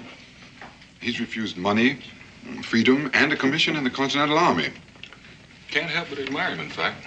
Well, one thing for sure, them rifles ain't gonna do nobody any good in this fight. Or any harm, either. Well, we bought time, and time is in our favor. Rebecca Boone, you're an amazing woman. Wife, mother, spy. Most important thing, cook. That's what she does the best. Well, now, I'm not so sure that Rebecca will regard that as a compliment just now, Jeremiah. Well, for one thing, we never would have escaped alive from that fort without her. Never mind destroying the rifles. That makes her a heroine of the revolution. A little more exciting than being a frontier woman. And for another thing, I think she rather enjoyed playing the part of a British lady. Is that a fact, Becky? Well, I surely did hate giving those lovely clothes back to Mrs. Devery. Speaking of clothes, I lost a perfectly good set of buckskins at Major Richardson. Well, now, don't you worry about Jeremiah. We'll shoot you another set. And Becky will stitch them up for you, won't you, Becky? Back to the frontier. More pie, Jeremiah? Don't mind if I do.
Just me and Pudge.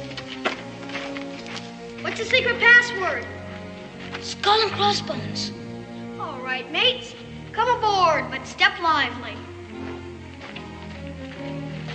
Pudge says he's ready for his initiation into the Legion of the Black Pirates, Israel. Biggest step a man can ever take in his whole life. I don't know if he's ready or not. I'm ready, fellas. I'm ready. What do I have to do? Well, we have a very secret initiation ceremony. All sorts of stuff, like being able to attend midnight meetings, tell whoppers of tall tales, but never break a swear to your fellow black pirate, and being able to catch ticks and glowbugs without squashing them. All kinds of stuff. Gosh, how many people you got in the Black Pirates? So far, just Stinky and me. Of course, we just don't let anybody in it. Let's get going to the Pike House. The Pike House? That old place is haunted. Mr. Pike is the meanest man that ever took a breath of air. And Mrs. Pike is a witch. Part of your initiation. The Pike House? Come on, Pudge. Oh, come on.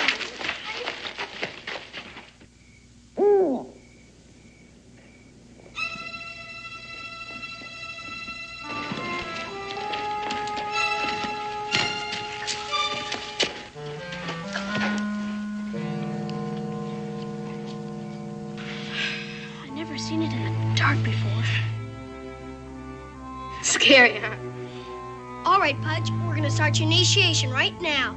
First thing, you gotta get up to that porch. Got your slingshot? You gotta throw 3 rocks against the front door. Right, Israel? Right. It's gotta be 3, Pudge. That's the rule. But what if old Lady Pike comes out? You want to be a black pirate, don't you? Then get going. Pudge, wait.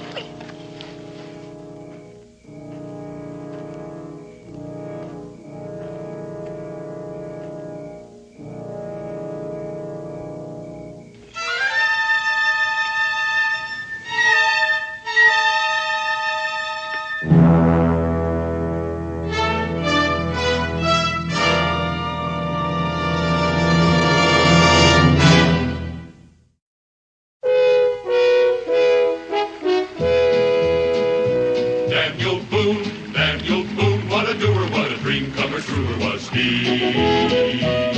From the coonskin cap on the top of old Dan to the heel of his rawhide shoe, the ripidest, roaringest, fightingest man the frontier ever knew. Oh, Daniel Boone was a man, yes, a big man, with an eye like an eagle and as tall as a mountain was he. Oh, Daniel Boone was a man, yes, a big man, and he fought for America to make all Americans free. Daniel Boone was a doer, what a dream comer, truer was he. Daniel Boone, Daniel Boone.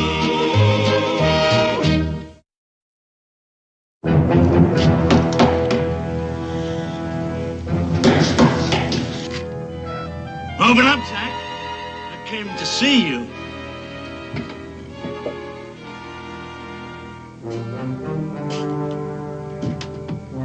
Hello, Sam. Been a lot of years. A lot of years. Rotting in jail. I've been out for a while. It took me some time to find you, partner. You gonna invite me in? Nettie's asleep. I hate to wake her. No, let's not waste time, Zach. I come for what's due me. A fast move, Zach. You just take that pistol out of your belt and put it down on the floor in front of me. Real slow like.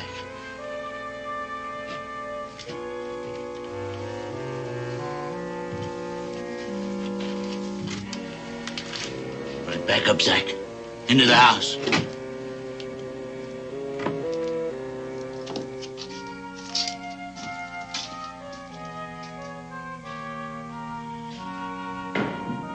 Boy, did you see that? Something mighty big's brewing inside that house.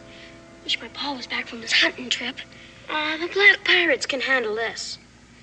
I think we better get Pudge's initiation over with right now. Gosh, fellas, I don't know. Sure is spooky around here. I tell you, I ain't got it. Did you hear that? Sounds like they're having a brawl. We gotta find out what's happening inside there. Look, fellas, couldn't we have the initiation some other time, huh? My ma's gonna give me an awful whooping if she finds out I'm gone at this hour of the night. I say let's get the initiation over with. I'm for that. What do I have to do? Spy, Pudge. Gotta learn how to spy in order to become a black pirate. Go up to that front window and peep in it. Why do I have to do that? Israel just told you why, stupid. We gotta know what's happening in there. Black pirates are the best spies there is. Well, I don't think it's fair. I bet you guys never looked in the Pike's window. Well, we wouldn't be afraid to. Then I dare you to do it now. I double dare you. I'll do it, if you'll do it first. A black pirate can't run out under there, Israel. Especially a double dare. I know. All right, as long as you guys keep watch. Right quick. I'll just kill you both. Find you myself. You didn't come out here to hide and change your name for nothing. After us, too, me and Nettie. We've been running. Well, you can stop running, because I'm going to unburden you of that gold. For the last time, Zach. Sam, no! Makes sense, Sam. If you kill me... Nobody saw me come here. Nobody will see me leave. I tell you, I ain't got it. I always knew you for a liar. Fix something to eat. Make sure the cover's good and hot. The truth, Zach, or you're gonna be less one head. Take it easy, Sam. It is the truth. British officers. They stole the gold right out from under me. There was nothing I could do about it. That's a good story, Zach. But I don't believe it. We had the gold. You suppose we'd be living like this? Well, you're smart, Zach. Smart enough to do just that. Where's that coffee? In a minute. I'm betting that gold is right here. And when I find it, I'm not only taking my share, but yours too. Well, come on, pour out.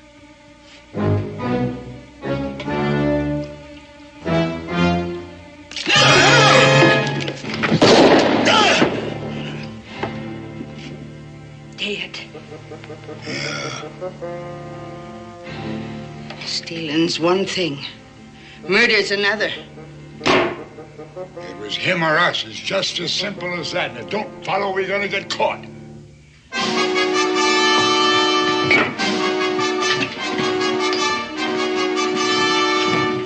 Why doesn't Israel get out of there while the getting's good? I don't know.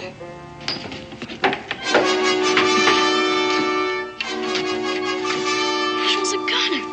Spot him for sure.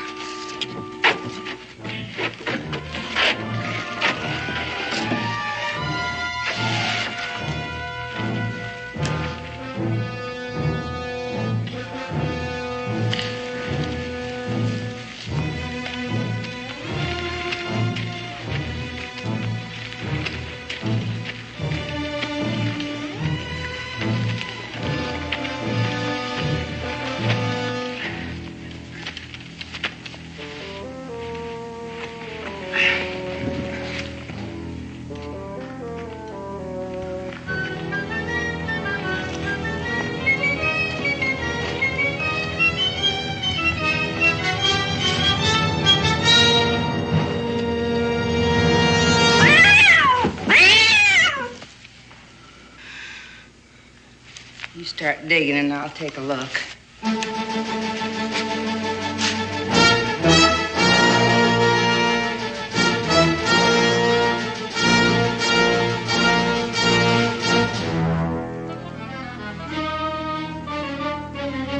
Why doesn't he run?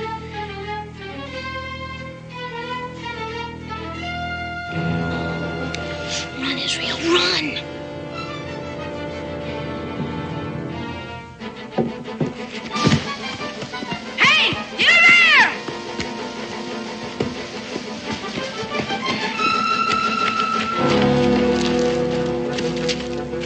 At him? No, it's too dark. He was running like a scared rabbit. You think he saw anything? I don't know. Might have been just a chicken thief. I don't like it. I don't like it one bit. We better move the grave just in case. Yeah, now, what's this? Kid's slingshot. The Black Pirates. Wait,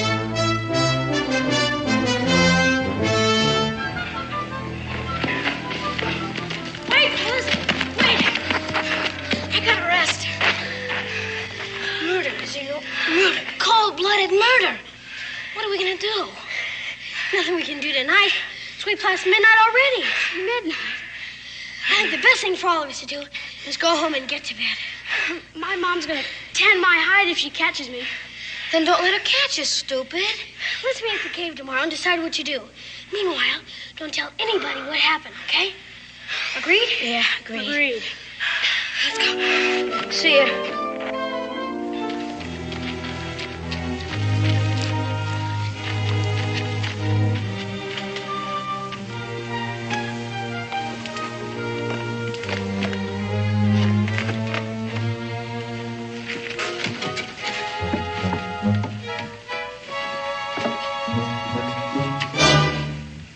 Israel Boone, I've had just about enough of your sneaking out at all hours of the night to play pirate. Now, do you realize what time it is? Yes, ma'am, but Have you been to that cave again? Yes, ma'am. I don't want to hear any of your tall tales. I don't want to hear another word from you, for that matter. And I never, ever want to catch you out again at this hour. Is that understood? Yes, ma'am. And when your father gets home, we're going to have a talk. Do you hear? Yes, ma'am. Right now, you're going to bed. And you better be up bright and early in the morning, ready for your chores if you know what's good for you. Yes, ma'am.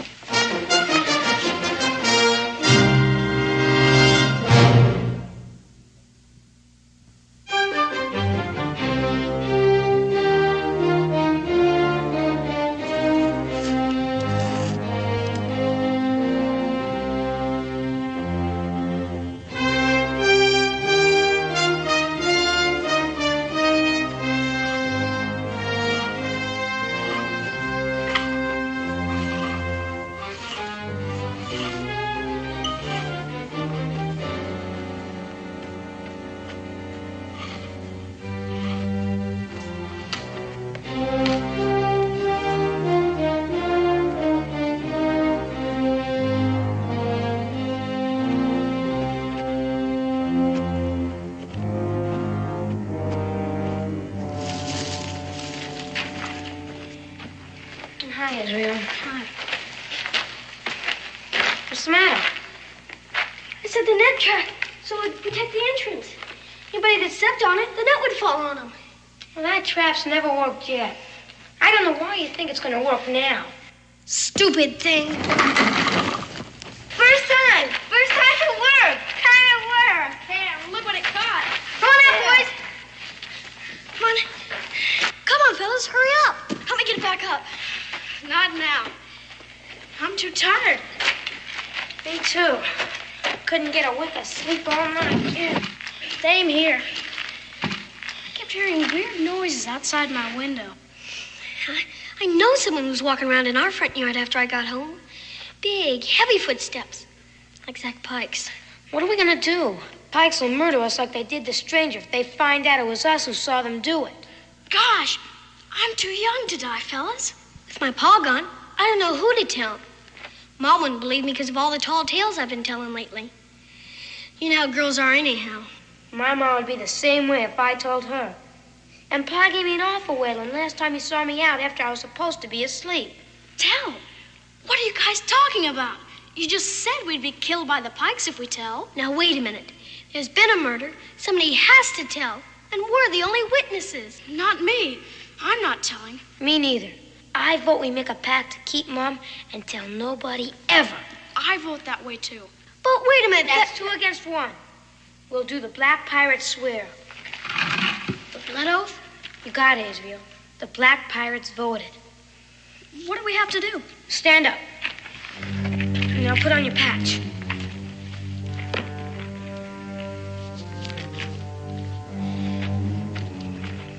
Okay.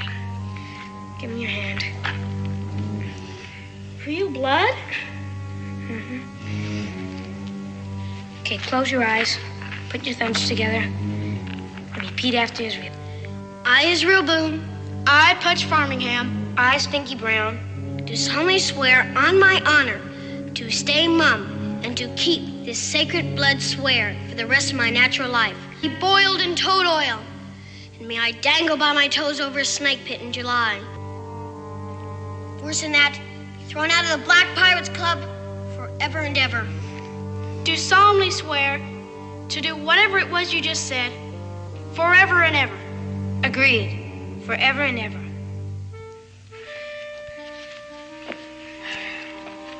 Here. Now we gotta burn this to really seal the oath. I'll go get the brush.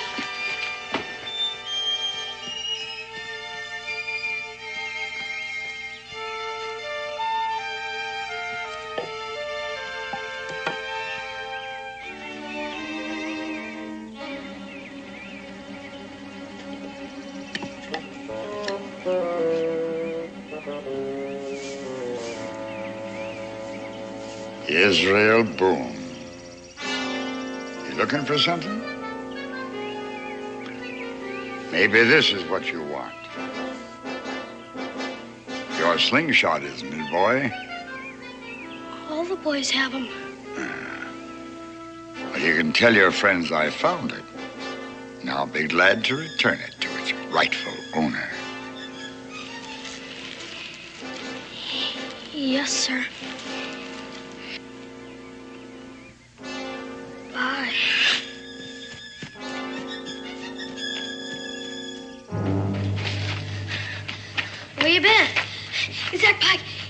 slingshot. Your slingshot? You must have dropped it last night over at his house. He knows it was us that saw him.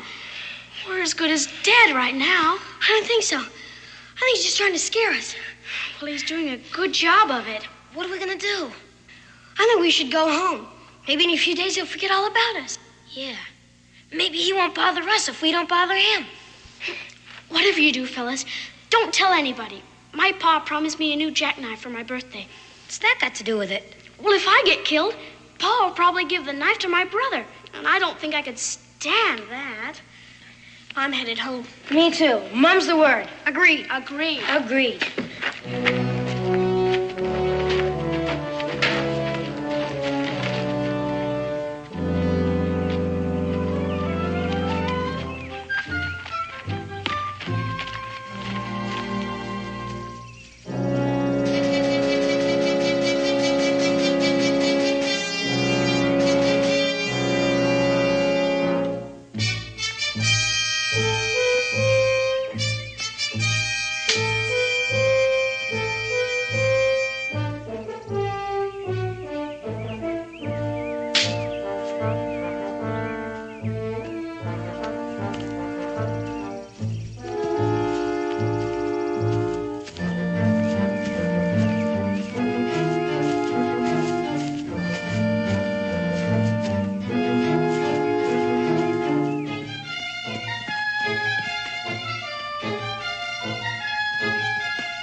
What on earth is the matter with you?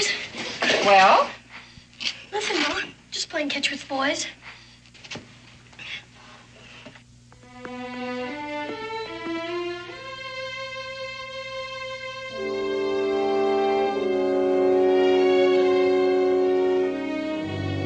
Israel, you haven't eaten a bite of your dinner. Now, is something bothering you? No, ma'am. He said I just don't feel well. Well, is there something you want to tell me about? No, ma'am. Israel, I'm sorry if I've been hard on you while your father's been away. But you've been impossible with those wild stories and those disappearances in the middle of the night. Now, you're going to have to change your whole attitude. Do you understand that? Oh, yes, ma'am. Can I be excused? All right. But I want you to fetch me some water from the well before you start your school lessons. Yes, ma'am.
Mr. Pike be doing here?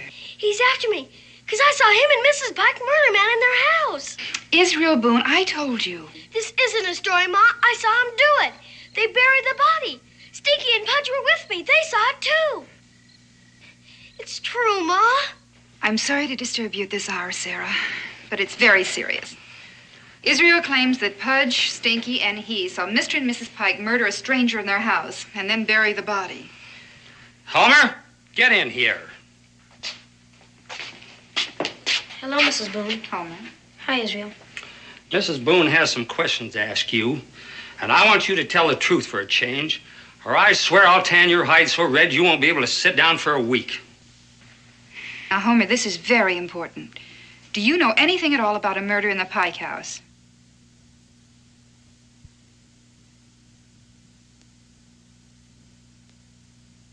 Homer, answer Mrs. Boone. No, ma'am. I don't know nothing about any murder. Stinky! Israel, be quiet. Are you absolutely sure, Homer?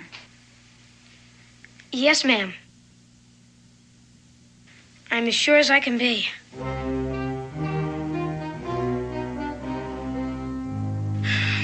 Murder? No, ma'am. I don't know anything about it. Besides, Pa would skin me alive if I was ever out that late. That's truth for sure.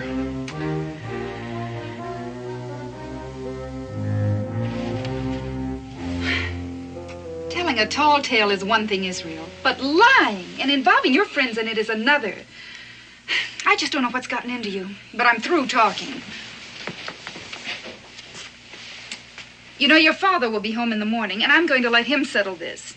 In the meantime, you are not to leave this room for any reason.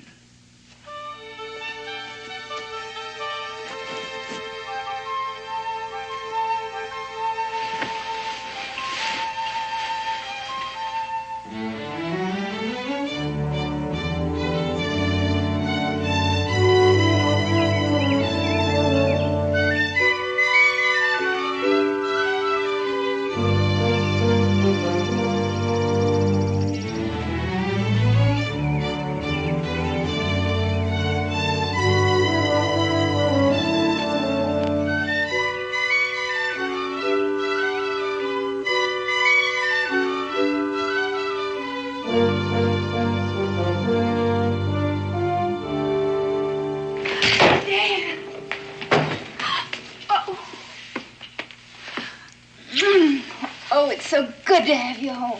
It's good to be home. How was the trip? Well, I got enough meat for all season. Wonderful. Where's Israel? He's in his room. Pretty day like this? Is he sick? No. Dan, that boy has been impossible since you left. Still telling wild stories, only worse than ever. Oh, he'll grow out of it, Becky. It's just a stage he's going through. Now, I agreed with you before. But when innocent people are hurt, I draw the line. He concocted some wild story that Mr. and Mrs. Pike murdered a man in their home. And the story's all over Boonesboro. Has he explained why? He hasn't explained anything. In fact, he keeps insisting that it's really true. That is, until I confronted Homer Brown and Clarence Farmingham, and they both denied it. It's not like Israel to carry make-believe this far. Maybe I better have a talk with him.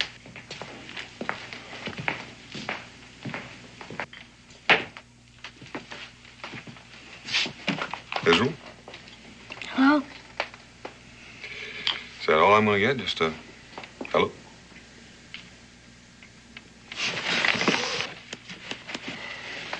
I hear we've had a few problems since I've been gone.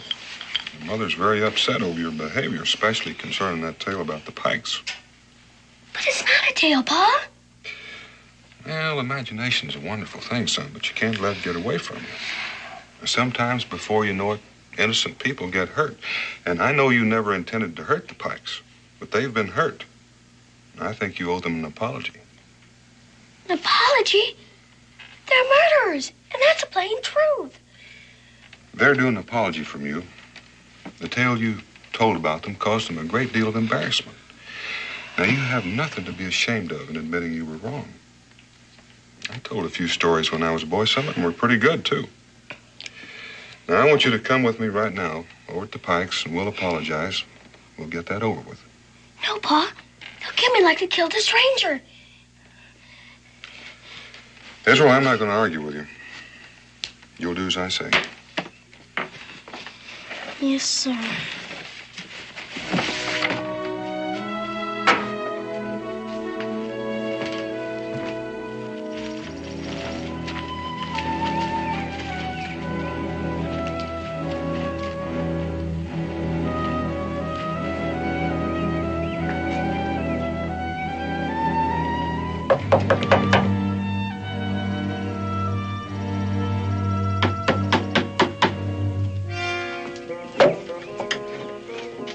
Pike. What do you want? Can I talk with you and Mr. Pike for a minute? Zach's not here. Well, then may I step in for a moment and talk with you?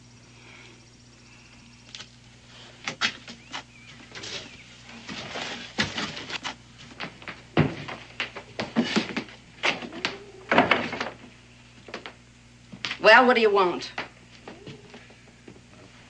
My wife and I feel that we owe you and Mr. Pike an apology for the story my boy made up. I just want you to know that he's going to be punished for his behavior. We just want you to know that we feel badly about what's happened. Israel, have you got something to say to Miss Pike?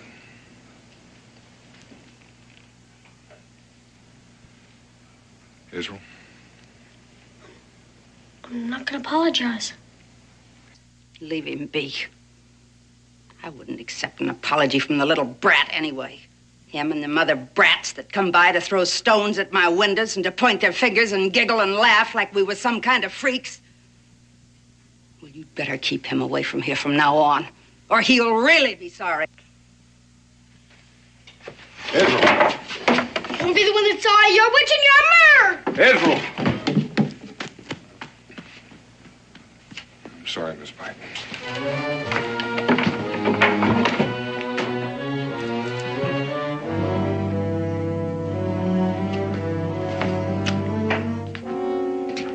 You heard? Everything.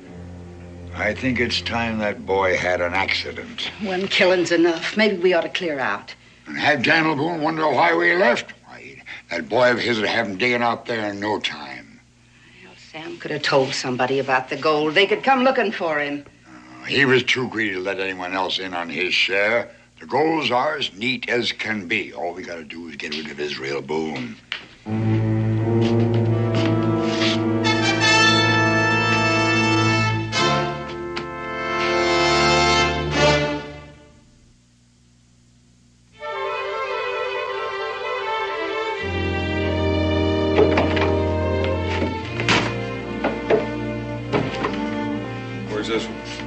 Running through here a while ago and went straight to his room.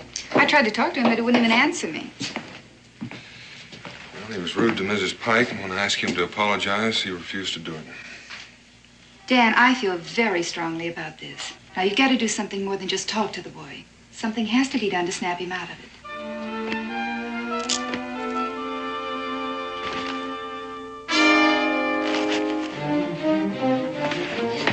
Papa, he's out there. Zach Pack. He come to get me again. Now, hold on and calm down. I saw him. Where did you see him? At my window. Dan, this is nonsense. Now, he claimed the same thing once before.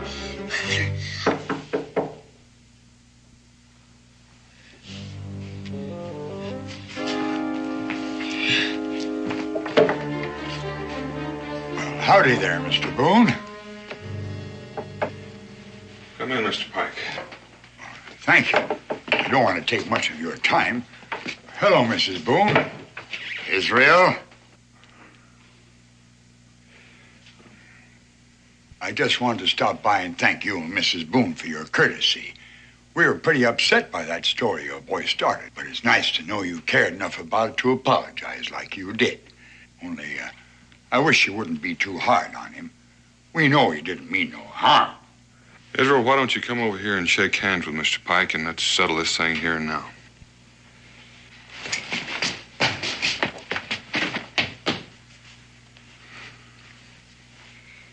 Sorry, Mr. Pike. He's just not himself lately.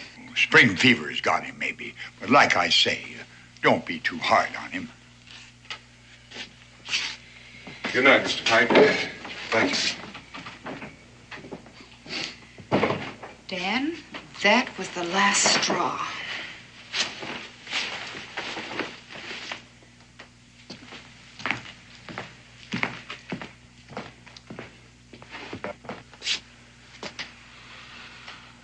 Israel, we've carried this just about as far as we're going to. You've hurt people, and it's time you grew up and admitted your mistake. But everything I said was the truth, Pa. The boys don't back up your story, son. Now, you and your friends have tormented and played pranks on the Pikes ever since they've come to Boonesboro. But she looks like a witch. I want you just to lay there and think a while about all the bad things you and your friends have done to the Pikes. Things you should be ashamed of. I want you to think about the cruel things you've done to poor people less fortunate than you. And when you're ready to act like a man, then you and I'll have a talk, man to man.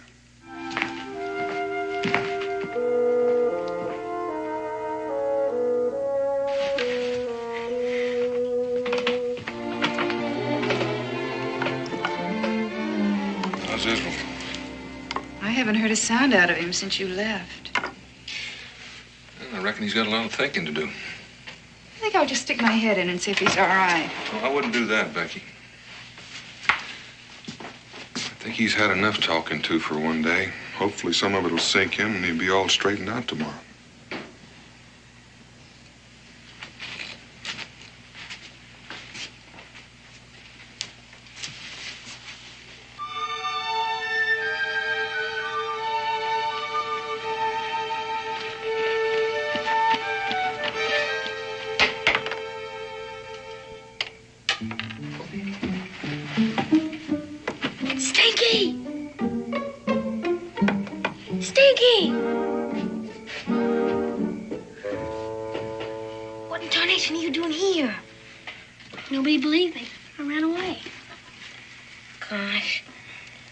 Sorry I didn't tell your mother about the murder. But I didn't know you'd break the swear. We all swore not to tell anybody. I know that, but I had to tell. It's not your fault. I was the one who broke the swear, and the Black Pirate law says I'm the one who has to take the consequences. But I'm gonna fix all that right now. I'm headed for the Pike House. You crazy or something? I have to find the stranger's grave. It's the only way I can prove to people that I was telling the truth. Well, do you need any help? I don't want you to get in any more trouble than you're already in. Black pirates are supposed to stick together.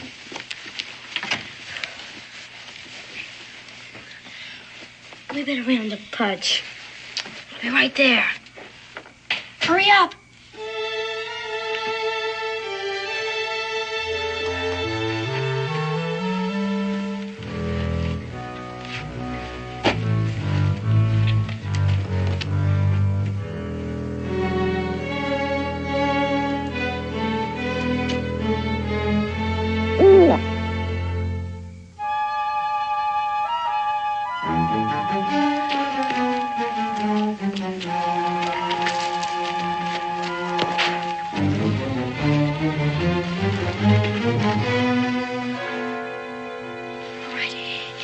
Shed behind the house where Pike keeps his tools.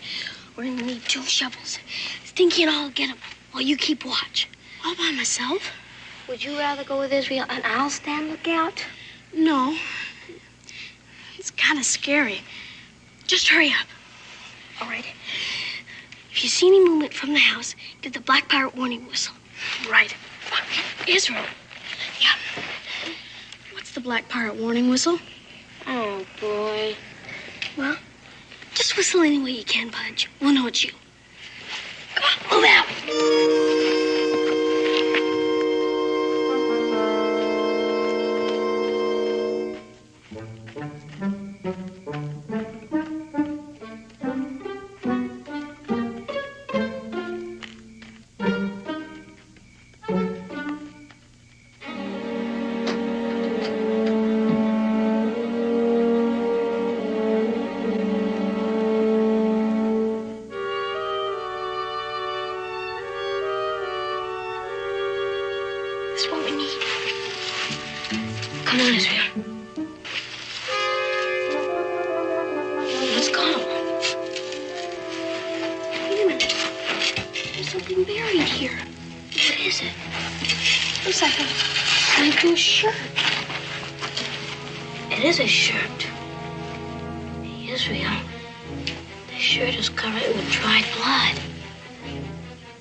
After carrying the stranger to the graveyard.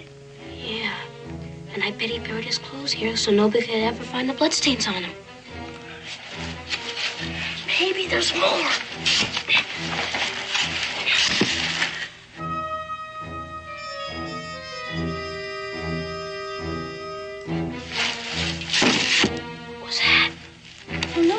I think Mr. Clements.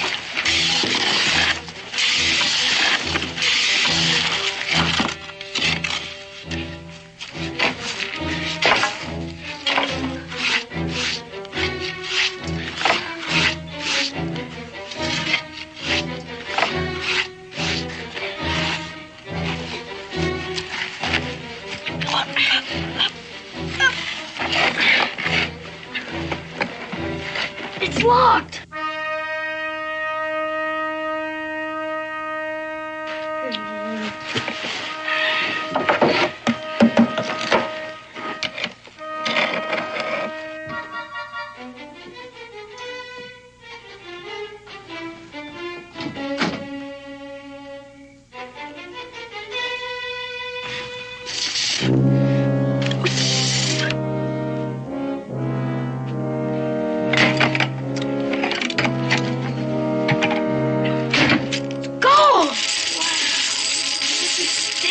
Here. I bet it's pirate's treasure.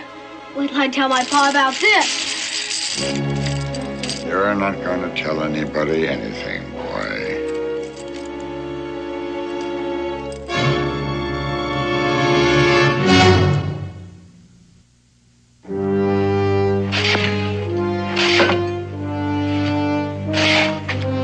You sure you cover up that box good? You're gonna be sorry for everything once my pa gets hold of you. I don't think you heard right, boy. You're never gonna see your pa again. Now let's go for a walk. And bring those digging tools with you. You're going to need them.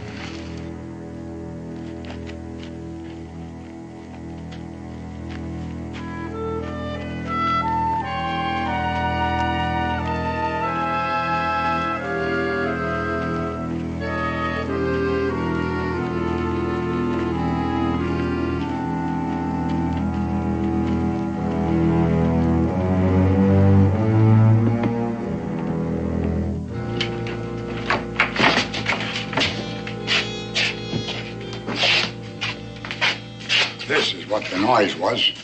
They found the gold in the shed. Well, that's the Boone boy, all right, but who's that other one? What's your name, boy? My name is Brown. Homer Brown, ma'am. Don't ma'am me, brat. Politeness ain't gonna get you nowhere. Let's stop talking and get it over with. I want to put them on the far side of the yard. I need you to hold a candle. Move!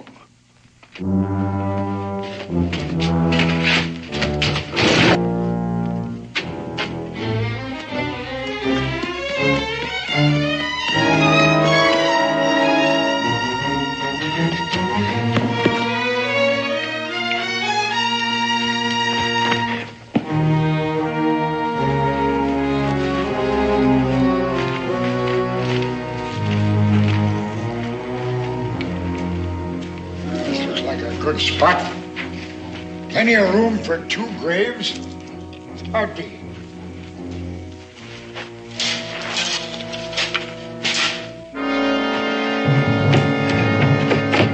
Pa! Pa! Dan! Yeah, who is it? Farming Come in. Dan, Israel was right. The Pikes did kill someone. Israel and Homer are over at the Pike's house now.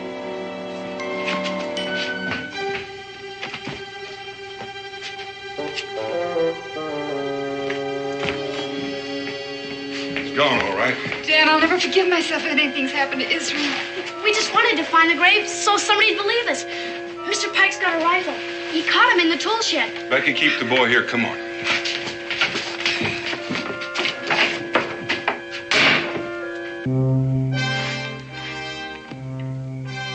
I'm getting tired. Dig. You haven't got much digging to go. Keep at it. Then you can have a long, long rest.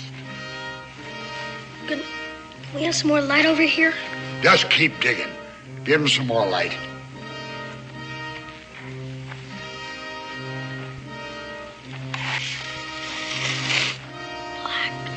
Pirates! Oh! get inside and start packing.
Digging their own graves. Come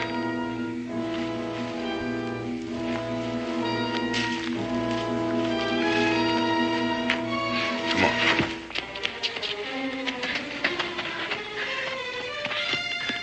Come on.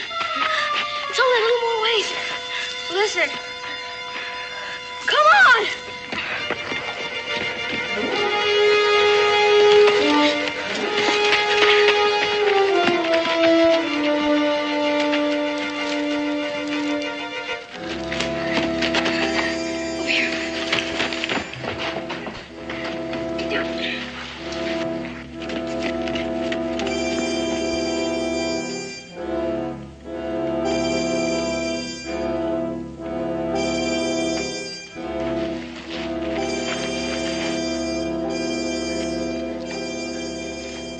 I know you're here.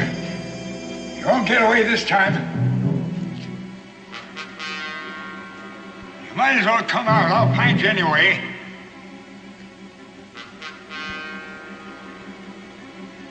Look now, I'm tired of fooling around with you kids. Come on out. Uh-huh. That's who you are.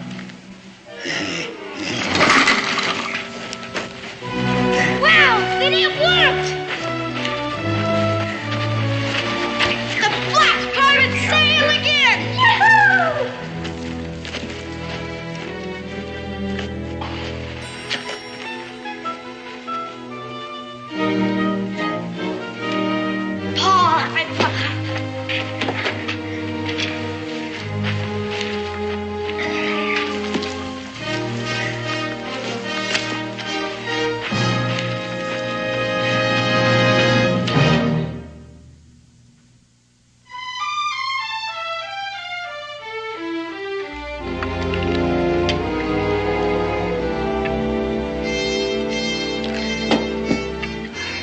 Potato salad? No, ma'am. No, thank you. I'm about stuffed as it is. Pa, did they ever find out who the stranger was? His name's Sam Bedford, Israel.